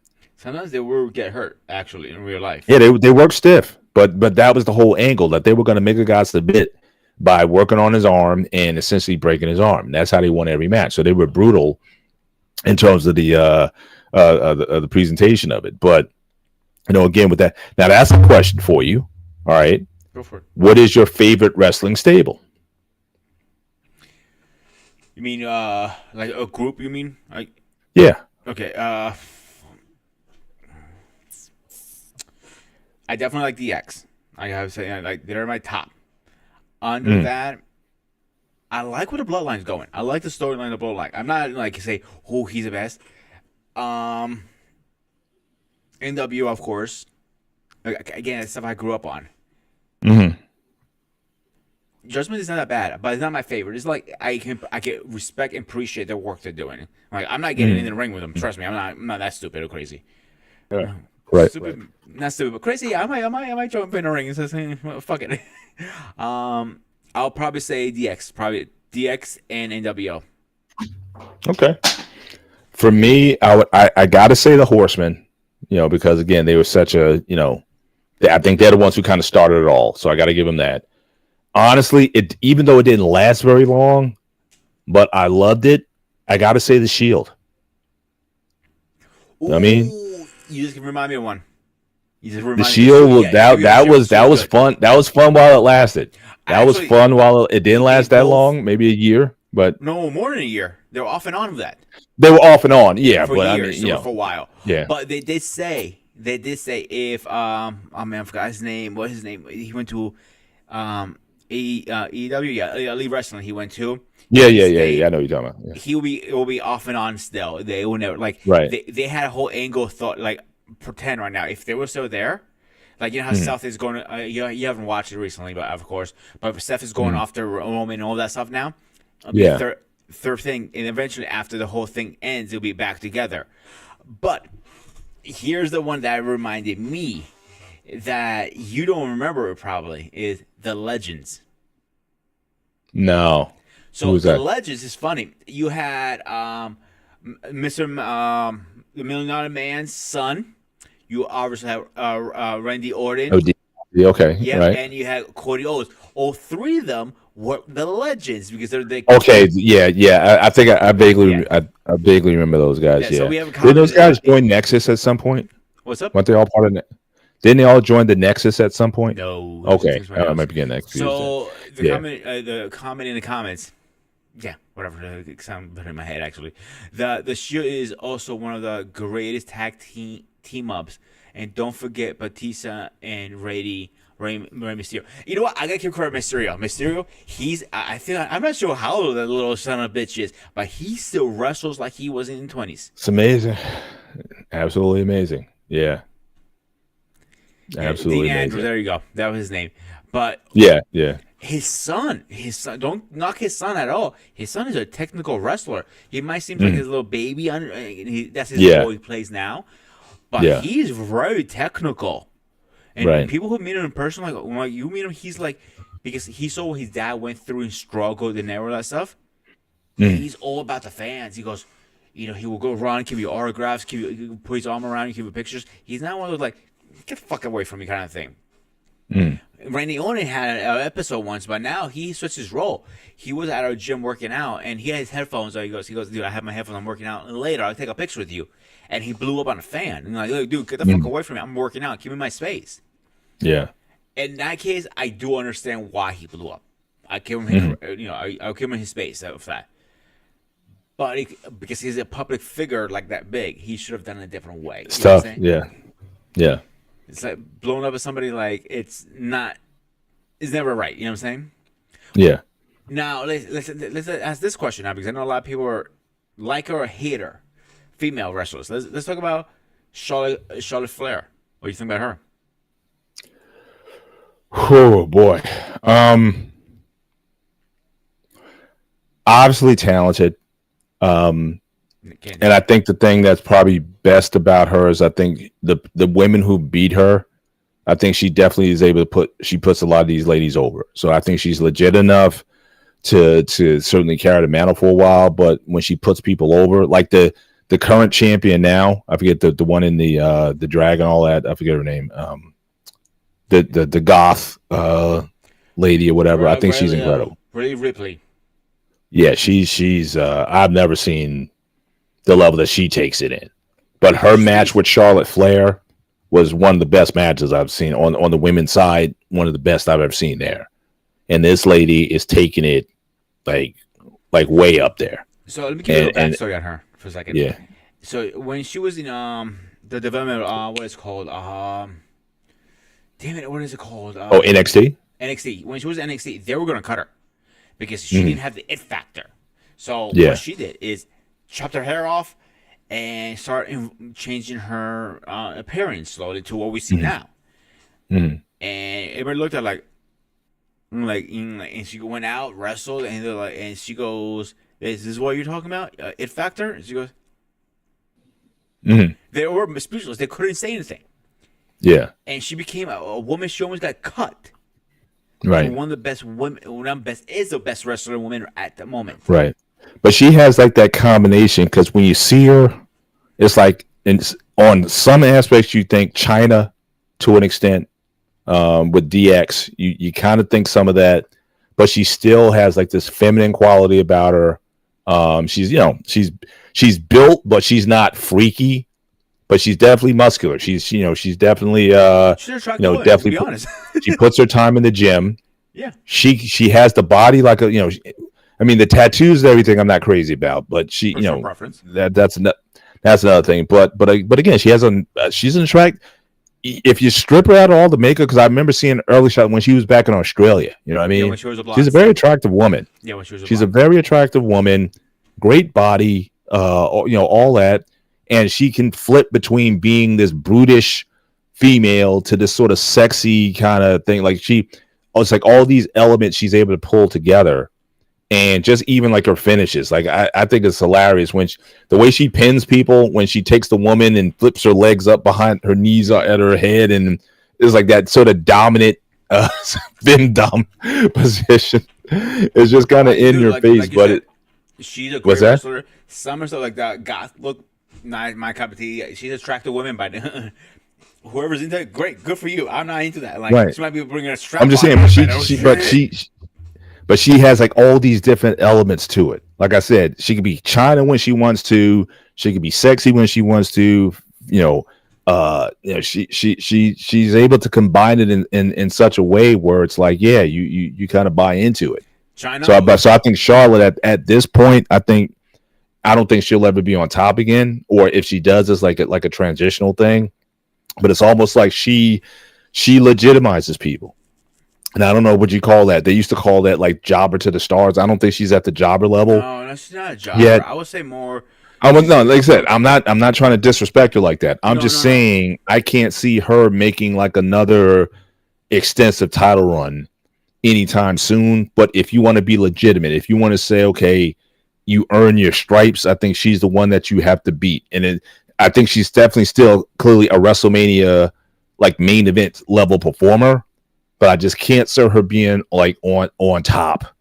And I think there's other, especially the one who just got there recently, the black girl who got there recently. Yeah, I think I think they're going to try to build her up to a certain extent. So certainly. So again, Charlotte's going to be the one who legitimizes you. It's like, if you're going to be next, you got to go through Charlotte. But I don't think of her being it anymore. And clearly, Rhea Ripley is the face of women's wrestling right now. She's just phenomenal. Also, Becky Lynch is a good one too, the face of the women's wrestling. So but again, she had to go through Charlotte. Again, that's what I'm saying. It's like I said, she's the one. You get past her, then I think that's like your test. That's like the bar you have to set, because I think she still has the athleticism and the background to really say, if you're gonna be there, you have to. She's the standard that you have to be. One thing I would say, the apple far from the tree with her father, because some of her personal drama and demons have come out. Like, not drugs or anything like that. I'm not talking about that. Like, her relationship, she knows how to pick them. Because she had a cop involved a couple of times with domestic violence and stuff like that. and Yeah. her father was too. But before we go, I gotta say, I gotta keep credit, guys. You guys are killing in the comments. Thank you so much. You guys are really killing it. But whoever's joining us, please make sure you hit the like and subscribe. Seriously, the likes helps us out. I can do more videos like these if you guys hit more likes and more subscribes. So let's get over the first one again. Randy Orton said, and yes, I remember him saying this actually. He hated the original theme, "Burn in My Lights," and he was never a fan of it.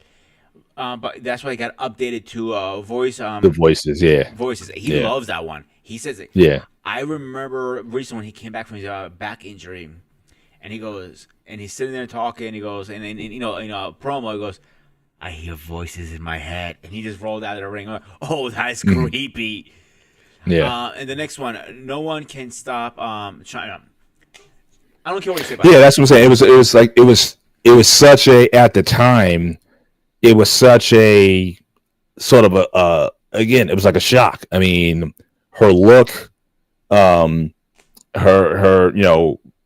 it was just so different. It was just so different for the time.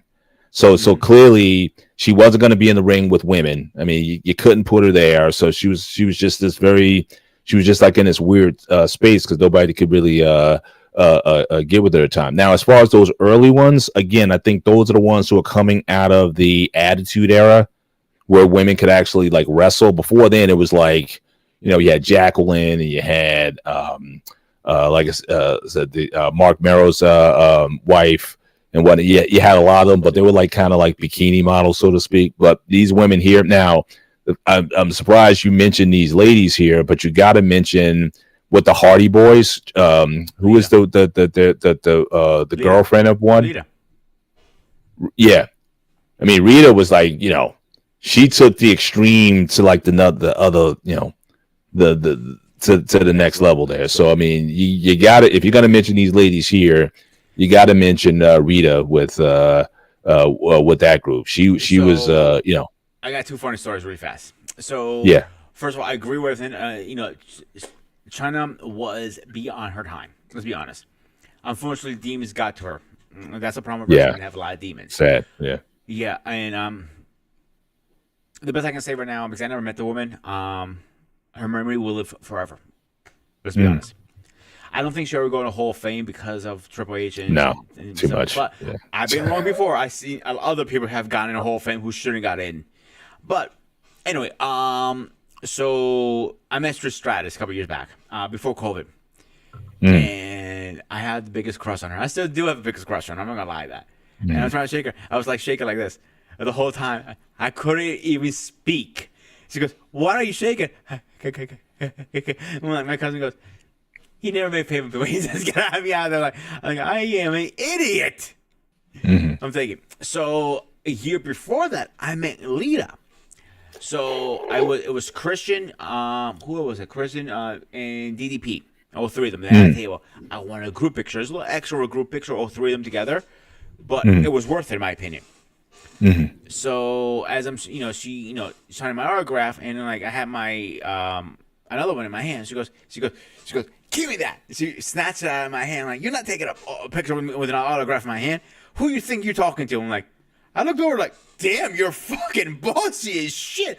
Her manager goes, "Yes, she is." Shaking her. She's like, "I am not bossy." I'm like, "Yes, you are." I'm like, "No, I'm not." I'm like, she looked at me like, "Why do you think I'm bossy?" You're like, "You kind of grabbed my stuff out of my hands," out like saying like, "Well, I want you to take a good picture with me." Like, I want you to take my good side, not my bad side. I'm like, wow. She's bossy. And I'm like, no shit. All right, so the next comment in Noah. Noma and Naomi. And the blonde, what's her name? Looks like Barbie. I don't know if she's still in the WWE. She was champ for a while. I think her name was Mandy. Actually, she went underground for a little bit because she walked out of WWE. And she's back. She went to New Japan and some other stuff for a while. Oh, you talking about the big? You talking about the big black woman? You talking about Awesome Kong, or who are you talking about? No, hang on. Let me double check it here because I always confuse the names sometimes. There's so many names, it's hard to track everybody. Let me double check right here.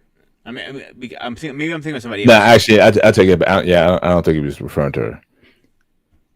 But now that would have been interesting. Now, if you want to talk about if you could turn back time and put folks together. Now, if you want to have China and someone like Awesome Kong in in the ring, okay, yeah, she that still could work. is in WWE. I'm sorry, Paul Kutchow. She is still in WWE, and yeah, she still looks like a Barbie girl. I was thinking of like what's her name? She's related to the rapper. What's his name? Trying to remember his name now. Shit, he was big in Snoop Dogg. That's Snoop Dogg's cousin who used to wrestle. Oh, you talk about oh shoot. Yeah. Dang it. She was with Bailey she was tag team with Bailey for some time. Yeah. Yeah, I know you're talking about. I just can't remember off the top of my head. So you can't have these shows where you gotta, remember so many names at once. I'm looking up right now. Hang on a second. What is she eyeing a return at some point? No, so I don't know if she's coming back, but I know she was in negotiation and fell through. But she just premiered recently at AEW instead. Sasha Banks. Thank you, Sasha Banks. That's who it is. So here's the funny part about that. Last year, when Carlito came back, they were at Puerto Rico, first time in I don't know how many years of Puerto Rico. Yeah. And he came out with Eddie's lowrider, and he was riding it. Snoop was driving it, and he was doing the whole cacaracha. I call it at least. I don't know what it's called. No offense to anybody out there. So. And Snoop Dogg was driving. I'm like, wow, it's pretty cool to get Snoop Dogg in there. He's still involved in the business a little bit. And, if his cousin's not there, business is business at the end of the day. I got to give him credit. Remember Beth Phoenix? Oh, my God. Yes, she's married to him. Yeah. And when Edge came back from a long neck injury, he was personally retired. And side note, everybody says you actually meet Edge. He's actually the nicest person you can meet because I met his best friend Christian. Super nice guy. So hats off to him. If I had a hat on, you get the idea. Anyway, Christian's retired. Is he retired now? Or is he back with like AEW or something? Huh? Which one? Christian. Christian went to AEW. He didn't want to go. When I met him a few years back, I even asked him, "Are you going back to wrestle or whatever?" Because obviously, you meet somebody like famous, you get a little nervous, you could start mumbling, you know what I'm saying? And he goes, I don't think I'm going back because I have a lot of injuries. A couple of years later, right after, was it during COVID or after COVID? I can't remember. All of a sudden, he's in AEW. I think he had a sour taste whatever happened backstage, or, politics, obviously, and he didn't want to go back. Edge wanted to finish his round because he never finished where he left off. That's why he returned. Right. What do you think? Go ahead. What do you think of the return though of CM Punk? I'm like, I mean, clearly and I've heard him interviewed, and he's always has his side of the story, but it just seems like there's just certain guys who just don't play well with others, and it's almost like you get to a point where you're like, you're excited that he's there, but you just know it's going to end at some point. I was never. And I don't know, like how many chances are you going to give a guy to get who can really try to wreck your promotion? I mean, it's almost like he's a toxic asset. I mean, he went to AEW, big splash and everything, couldn't get along with Omar with Khan and that whole blow up and whatnot. He now fucking started a big fight in the locker room. What are you talking about? That's what I'm saying. I mean, so it's like he thinks he's the smartest guy in the room. He's not actually. And I just don't know. Like, even when I heard he was coming back again, even though I hadn't watched a lot of the content, and unfortunately he got hurt. I guess he got an injury of some kind where he couldn't be in the last pay-per-view. You just get the sense that this is not going to last very long, because with him, the relationship never lasts very long. So I don't know. I mean, I guess they're looking at the name, but I don't know if he is worth the headache. So CM Punk, pipe bomb, no pipe bomb, it doesn't matter. I was never a fan of him. Not personally. Personally, he could be the sweetest guy in the world. Mm. But something about him always gave a sour taste in my mouth. I just didn't like his style. Then the pipe thing, then he started talking shit. Now, a couple of stuff he's talking shit. Let's be honest. Let's let the cards out. Anyway, we're the outsiders, obviously. But it kind of makes sense. Yeah. Triple H always wants to be on top at the time because that's how he made his money. Right. Same thing with Hogan. He probably learned it from the best. Take out your competition. Simple. Not figuratively, but mentally. If you knock them down a couple pegs on the cards, who's going to get a title shot? Obviously, they get paid by a different ranking. So that's maybe true. We don't know that. Now, him wrestling through injuries, I can see that actually happening. Back when Vince was, he didn't care. You go, remember Maven? Do you remember him by any chance? Yes. Yeah, I watch his YouTube channels for he said entertaining. There's two ways you can get paid. Full or booked, whatever. I need to have technical terms for it. If you don't wrestle, you don't get paid. But you make more money like that. But if you get paid a little bit through a year, if you get hurt, you still get paid. Most of them get paid per match. So that's the other factor, too. We don't know that. You know what I'm saying? Him getting fired on his wedding day, that was kind of a scumbag move. Let's be honest here. That's a real scumbag move. Again, look who we're talking about. We're talking about Vince McMahon, who is the devil, pretty much, if you think about it. Yeah, right. He took out almost the whole country. I got to give him credit either way. As much as the devil, you got to give him credit. He's creative because he started WrestleMania, SummerSlam, SummerSlam, yeah. Royal Rumble. I can go on and on. He created half his wrestlers. I'm not saying Hogan was his creation, but he had a lot to put in. Right. He was insane. He's insane. I don't think he should be out in the public by himself. He was definitely the guy who took wrestling national. He took Hogan and took wrestling national. No question. Away from him. I'll be honest. You can sit there and say that he was a good promoter. Can we agree? Yeah. We can agree he's brilliant coming up with ideas. But as a stable human being, I will not trust him with my dog. Absolutely. He's a he's a visionary. But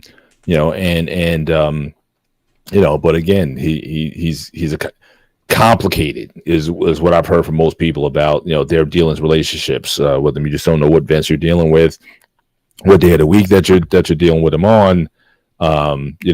It's a love-hate more so than anything. But now I just don't think there's no rehabilitation of his image. Everybody knew he was kind of, shifty to deal with, but I don't think there's no coming back from this one. I agree. I don't think there's any comeback. Oh, we got another comment in there. What do you guys think of the Rock on the main promo game? I like it because I knew it was going to happen eventually. They already knew the Rock versus Rollins is going to happen. I didn't know how it's going to happen. So this is my theory now. I think, Cody and South are going to win tonight's match. So, and then tomorrow's night is going to be, Cody's way to rule, but they're going to interfere anyway. They're going to be a split up between those two, and they're going to go at it. Rumors are going around he's going to dip out. Rock is going to dip out after WrestleMania because I have a movie. Let's see if that actually happens and how long he's going to be gone. I think he's good, but I think he's biting a little bit too much you can chew because he cannot be a full-timer. He's a part-timer. I don't like part-time wrestlers. I'm not a fan of that. Right. What do you think, Paul? No, I agree with that. And usually there's a reason, and I know he's, part of management. I wouldn't call it management or whatever, but I guess he's on a board or whatever, and I guess they're just using it for a pop. But yeah, when he came back a few years ago and he took on John Cena for the championship, I just think that I'm not a fan of the part-time angle, which is another reason why I really wasn't a fan of Brock Lesnar, because it was like, they would bring him in for the WrestleManias or the SummerSlams or whatnot, then you wouldn't see him for a while, and it was like he was just this sort of like a track. It's kind of similar to The Undertaker to an extent, but I just wasn't a particular fan of that. But as far as The Rock at this point, okay, you're entitled to your opinion, sir. But as far as Rock in his current role right now,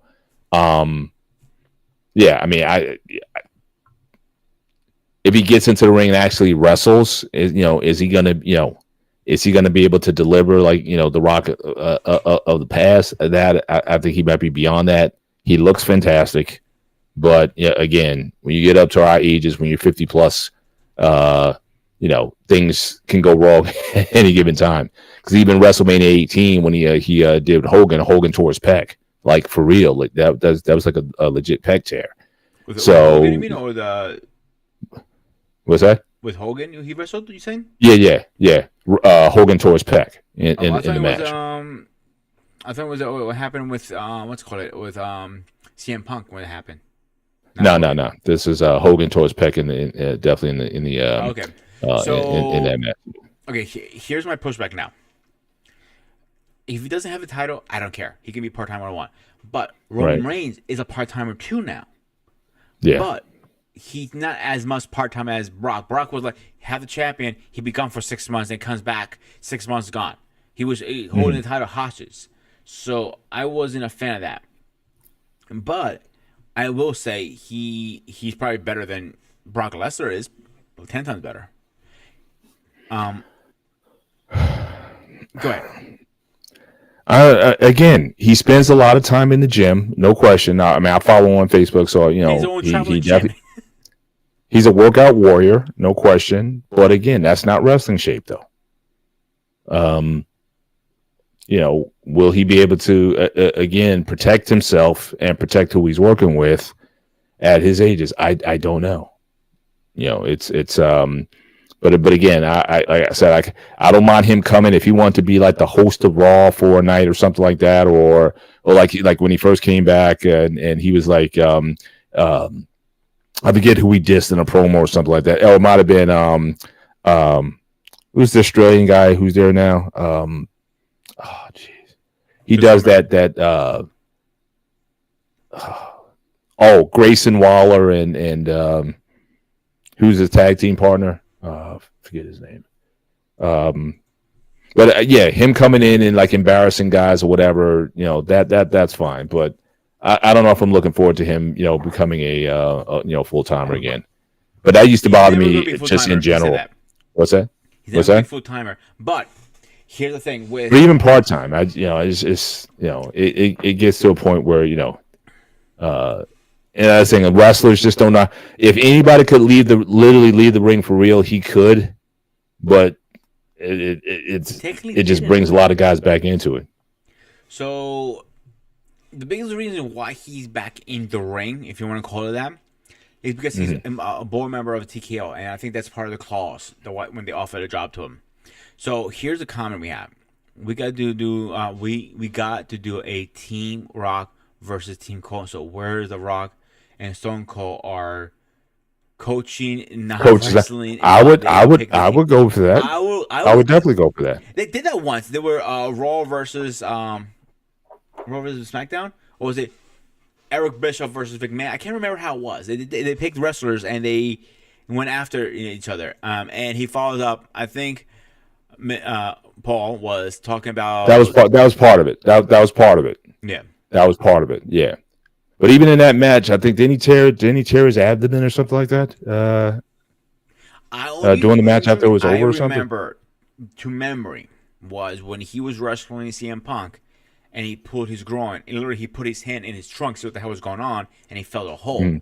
So he was about to throw the X out. And he goes, no, let's finish it. And CM Punk carried him most of the matches. And that's one thing about Undertaker. You got to give him credit. He has the best reputation than anybody to not hurt anybody in the ring. Yeah. And that's the beef he had with Hogan. He said, oh, you hurt me. I'm like, no, I didn't. And if you watch the video back on that match, he's called him out. No, he didn't. And that's one thing I will give him credit. You got to give him a lot of credit for Undertaker. He's one of the few wrestlers that I know of, at least, besides John Cena, I would say, that stayed with him so many years after the good and bad. He never. And one thing I would have said, he would sort of fall back, and he didn't. When he lost the streak to Brock Lesnar at WrestleMania. Yeah. And he goes, why him? I can give it to anybody else who's going to put him up. Right. Not him. Yeah. That's what he wanted. He goes, Yeah, "You know what?" I remember that wasn't received very well when they did that. Oh, everybody hated it. Yeah. And Yeah. the biggest thing they would say was, why? Makes no sense. Right. So are you actually watching? Because I know the matches are going on. I'm just looking quickly at the results. I don't know if you want to kind of go over them. Go ahead. Oh, hang on. Spoiler So alert, again, guys. so you had Rhea Ripley in the Women's World Championship. Rhea Ripley beat Becky Lynch tonight. Then you had A-Town Down Under win with SmackDown Tag Team Championship. Awesome Truth win the Raw Tag Team Championship. Six-pack ladder Tag Team Championship to Judgment Day versus DIY versus Awesome Truth versus the New Day versus A-Town versus New Cash Republic. Rey Mysterio and Andrade defeated Dominic Mysterio and Santos Escobar. Jay beat Jimmy Uso. Jade Cargill, that was the lady I was talking about earlier. I mean, I can certainly see them building up Jade Cargill to possibly take on Rhea Ripley in the future. But her and Bianca Belair defeated Naomi, and Naomi defeated Damage Control. So, shout out to my sisters. And then Intercontinental Championship, Sami Zayn beat Gunther, and you still have The Rock. The Rock and Roman Reigns defeated Rhodes and Seth Rollins. So that was yeah. I thought it'd be the other way around on that one. So that was pretty big. So there's some of the rumors like somebody's going to be coming out on tomorrow night to rescue or help out Cody and win the match, or The Rock is going to turn on his own cousin, and that's where there's a lot of rumors what's going on. So I'm surprised at it because Triple H's kind of hinting the thing. Some people are not going to be happy with the results, but right. This is a story we're saying in the end of the day, and he is right about that. Two things before we finish tonight out. LA Knight, man, that guy's gonna push beyond a push. And that's not by Triple H or anybody. The fans just got behind him and they're pushing him. They did. I think you're right. I think you're right. But look, you gotta follow the crowd. I remember that when we went to that Friday Night SmackDown, and the crowd, even before we got there early, we got there about like an hour before showtime, and the crowd was already amped up. For that guy, guys in the upper rafters, and just people like that. The whole atmosphere was pretty insane before he got there. But you gotta, wrestling is fluid, and you have to kind of go where the action is. Now I know they gave an earlier push against Roman earlier, didn't necessarily go his way. Are they going to continue to push that? Until a break happens. I don't know where they're going to go with it. But yeah, he's definitely a very charismatic on the mic, and the crowd gets behind him, no question. So we'll see if he can, we'll see what they do in the future. He kind of reminds me of a Macho Man a little bit, the way he talks. People say more The Rock. I say Macho Man. For me, it's almost like a Rock and Stone Cold, honestly. Like that. But again, the way he's able to, I mean, back in the day, the way that the Stone Cold was able to get the crowd going with the hell yes and all that kind of stuff. I mean, he was, I think he kind of has that kind of pull with the crowd also. So he definitely reminds me a bit of Stone Cold with his promos. So I want to finish out with this one. Your favorite champion. Which belt is your favorite? Oh man. Oh, I got you there, didn't I? Smell that? I would have to say, look, again, I go back in time, so I got to say the WWE Championship. The belt that when I first started watching, Superstar Billy Graham, who beat Bruno Sammartino, he was supposed to be a transitional champion because back then Vince McMahon Sr. didn't want heels to hold the championship for a long time. He held it for 11 months, which was unheard of at the time. And at the time that there was the title switch to Bob Backlund, a lot of people didn't understand that because, you know, the crowd loved superstar Billy Graham. In fact, they were saying what they should have done is if they would have made like a face turn at some point with superstar Billy Graham, he could have been like the Hulk Hogan of the era. Now, I don't think so, because I think as impressive as he looked at the time, again, this is the 70s.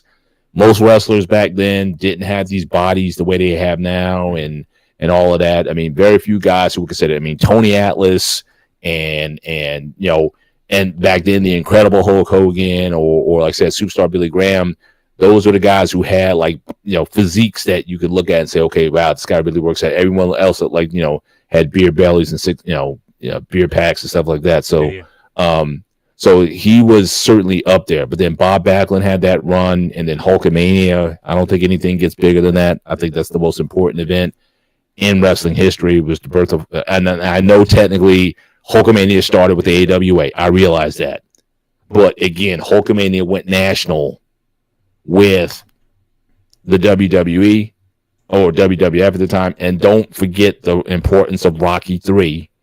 Just as a side note, when Hogan appeared in Rocky III, and then the next year he shows up back in the WWF, that was huge at the time to really launch wrestling. And then Saturday Night's Main Event came out after that, and that was must see on Saturday nights before SNL. I gotta give credit to that lineage of champions over time. So I would have to rate that as my favorite of all the different champions, regardless of the promotion. You know, a close second might be the NWA Championship up through 88, 89. But like I said, you had Ric Flair, Harley Race, all those guys who kind of came in after that. But yeah, I got to go back to the originals there. This one I'm a little biased. I'll explain to you why. The WCW, WWE were heavyweight champion, the big gold. Yeah. That Goldberg carried, then everybody else rocked. Triple H had the longest. He was handed that silver platter literally. Yeah. When they married them, they combined them to the Universal title. I was never a fan. I don't like the new titles. They're very what's the word? They're pushing the marketing too much to me. There's no title there. It's more here's a big W. That's all it means to me. Right. So when they brought it back finally, if you see the new one, it's literally they put a hole in and put a W in it. Man, stop marketing WWE. We know he's a WWE. We know that's your title. We know this. All right. We all know that. So put a big W, it just makes the title cheesy, in my opinion.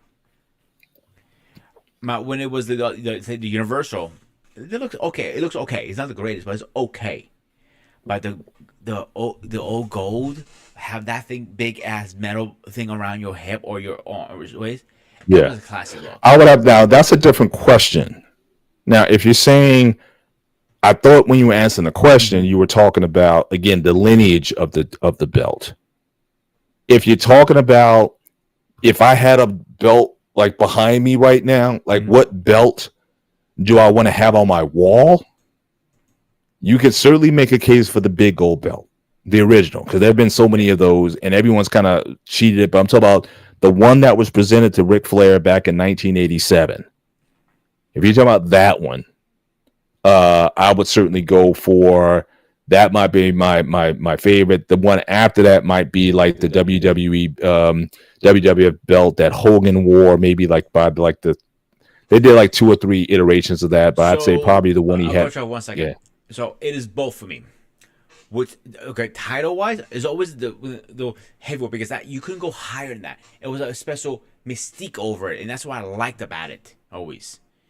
But not like a Ric Flair, Rey Mysterio couldn't go for it because he wasn't big enough. And he tried and got his ass kicked, if you remember. But title and look, I think the gold heavyweight championship. Yeah, I would agree with you. Yeah, I would definitely agree with you on that one. No, the big gold belt. Yeah. So last. I'm saying, but if you look at the original one, if you look at, because again, there have been several of those made. And I don't think any of them come to, again, look at, in fact, if you look on YouTube, I'll send you the link later. There's like a history of the big gold belt. and I still think the original one probably still looks the best out of everything else. Because unless you're looking at like from a distance, all the other ones is like the intricacies that were in the original belt. A lot of that stuff isn't there. But again, you look from a distance, then it's like, okay, yeah, that's the big gold belt. But if you look at the details of it, I'll send you a video on the history of that, and you'll be able to do a comparison. Jim, but go ahead with your last comment though. It was actually a comment I want to read in the statement. We're going to close out after that.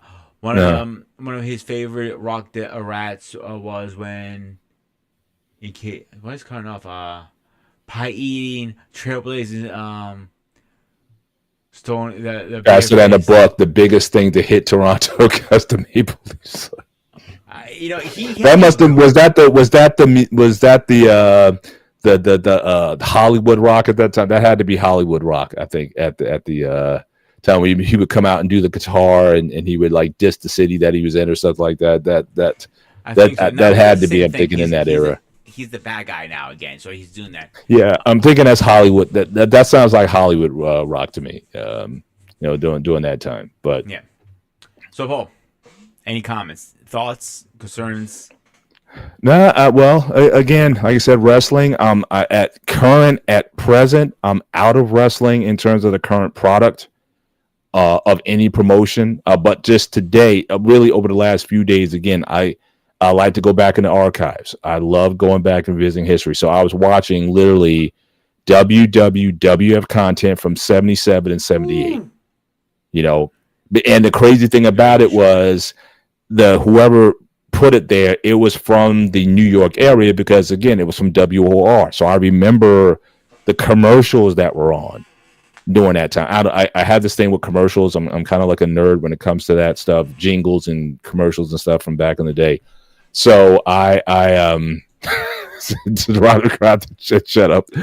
But so I'm very nostalgic. I'll go back. I know there's on YouTube you have a playlist of like NWA wrestling from 1986 or 87 or 88. Mm-hmm. And some nights I'll just hit play and just kind of go through, week to week, how they used to build matches and things of that nature. So I still, I'm kind of classic, almost kind of like with my music. I'm very classic in a lot of ways, like music in general.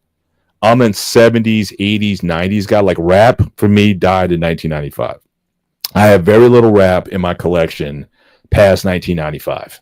Very little. My big pew was like in the 80s, Run DMC and Public Enemy and stuff. So I listen to a lot of. I'm a classic guy when it comes to 80s music. The MTV era. I'm very much nostalgic in those ways. The new product a lot of times is more just a sample of the old product. They use the music back in the 80s, they just resample the beats and everything and they try to make something new with it. But I'm not a fan of a lot of new stuff. So I love going back into the classics, like classic cars, classic music, and classic everything else. But I certainly, my daughter, no question, she'll probably pull me in because she was actually, if we hadn't gone to the SmackDown, we might have tried to go to WrestleMania. I think I might have offered that up early on. She said, I'd rather go to SmackDown. So I said, okay, fine. Really, I'm surprised. But we may do another if it comes to the Guard or Barclays or Meadowlands or whatever, North Jersey. We may try to hit one of those. I think she said she wanted to go to another venue. She liked that. She liked that venue. I think she said WrestleMania might be too insane. She doesn't love big crowds like that, but okay, that makes sense now. WrestleMania versus even a SmackDown or a show or whatever, it's a totally different thing. So I had a guy that met at Comic-Con, and he works at the booth and stuff like that because he's boss. He's in comic books and stuff like that. He posts a lot of pictures of wrestlers because he's at WrestleCon or something. Is that same thing? Goes for WrestleMania and all the wrestlers. It's a meet and greet pretty much. They sign autographs, take pictures. I'm not sure if it's an extra ticket or that's included. I'm not sure, to be honest with you guys. But that's pretty cool. But having said that, now do you intend to? Because I don't think you don't own any belts right now. But is that something you intend to purchase in the future to get like one of those championship belts and put on the wall or whatever? Is that something you want to? Because you're a collector. No, I'm not saying the only two I get were probably the original WWE or WWF, I would say, champion that Hogan wear. Mm-hmm. Yeah. And gold. That's the only two I get. Yeah, I think we agree there. So, whoever gets it first. They sell them on WWE Network, but they're not cheap. Not cheap, nowhere near be cheap. Yeah. They're a couple of $100 easily. Actually, right. I'll tell you right now. Yeah, I think if you go to the shows or like you said, the trade shows and places and whatnot, I think you can get. I've seen there's folks at these places. I think you get some better deals. I think if you go to those venues, and I haven't been to a venue like that in a very long time. So look, let me know if anything's happening up in your area. If I know if something happening here, maybe that might be an occasion to hook up again. Yeah. If you find something going on in Bethlehem or what in the area that we could I know when I used to go to the Wilkes-Barre Arena, they used to wrestle out of there a lot. I know the PPL Center. I've been there once for a concert. I know they wrestle out of there too. That's in Allentown, a little further out where we were. So fast. Right now the belt for the two versions of it. One is it says retro replacement. One is heavy replacement. Republic is 337, and the other one's 322. Wow. That's terrible. That's from WWE site. Yes, and the original Hogan era one is 322. The reason I want to get it from them legit because it's an actual legit one. It's not like something put together in Chinatown. You know what I'm saying? Right. So you're getting a real legit shit. That's my thing.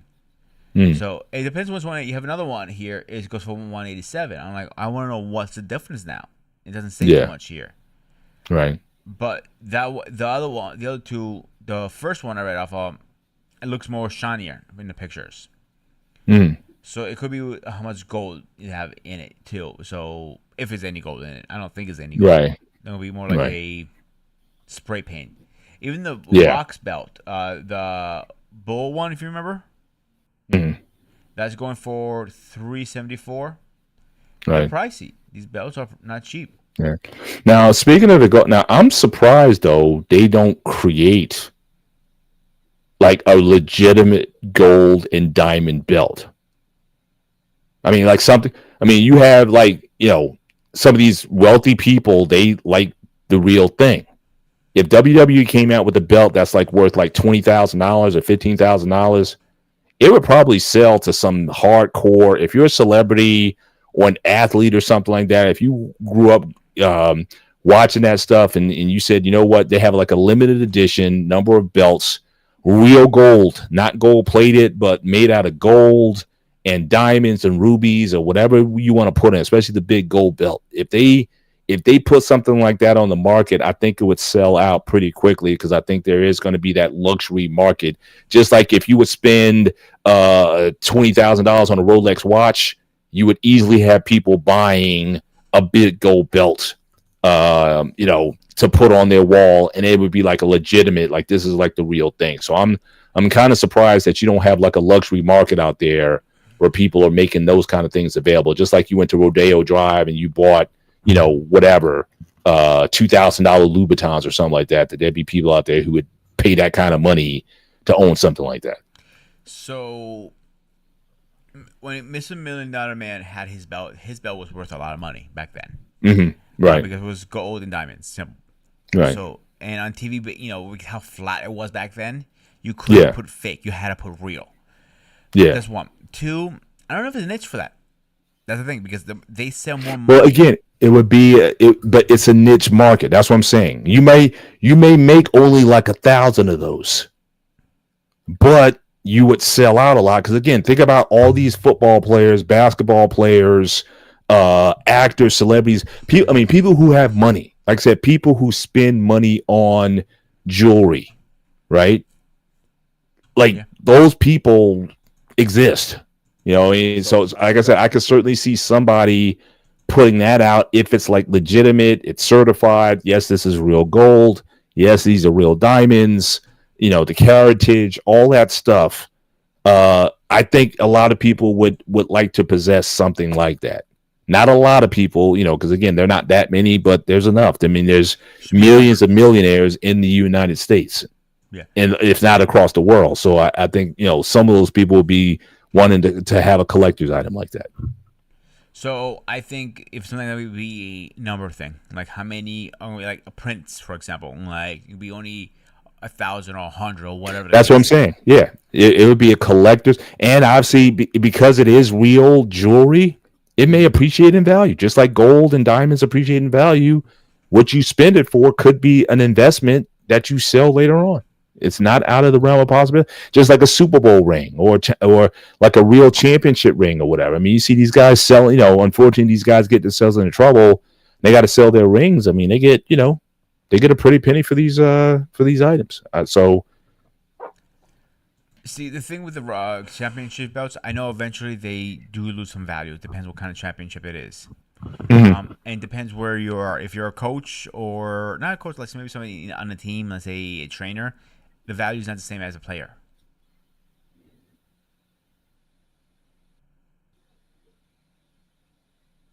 I understand what you're saying. Yeah.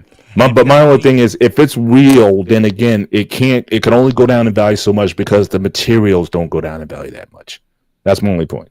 Yeah. So one thing I do know is because there are so many out there on the market, they don't hold as much value as, you know, like the other one. Let's say it was only 1,000 of them. You know what I'm saying? Yeah. So anyway, so that was your final thought, I assume? Yeah, I'm good. So, guys, watch WrestleMania. Have fun. Be a kid again. Enjoy it. And the funny part, we didn't even go over any of my questions. We just had a good conversation tonight, so I'll take it. So, except that, guys, as always, this is Grooming and Reviews. I am Ghost Spara. Stay safe, stay fresh, and see you guys next time. Oh, and don't forget, tomorrow night we got a show, right? Q&A, call-in live show, and we have a special topic that we may introduce, but I'm not going to talk about that right now. But all right, guys. We'll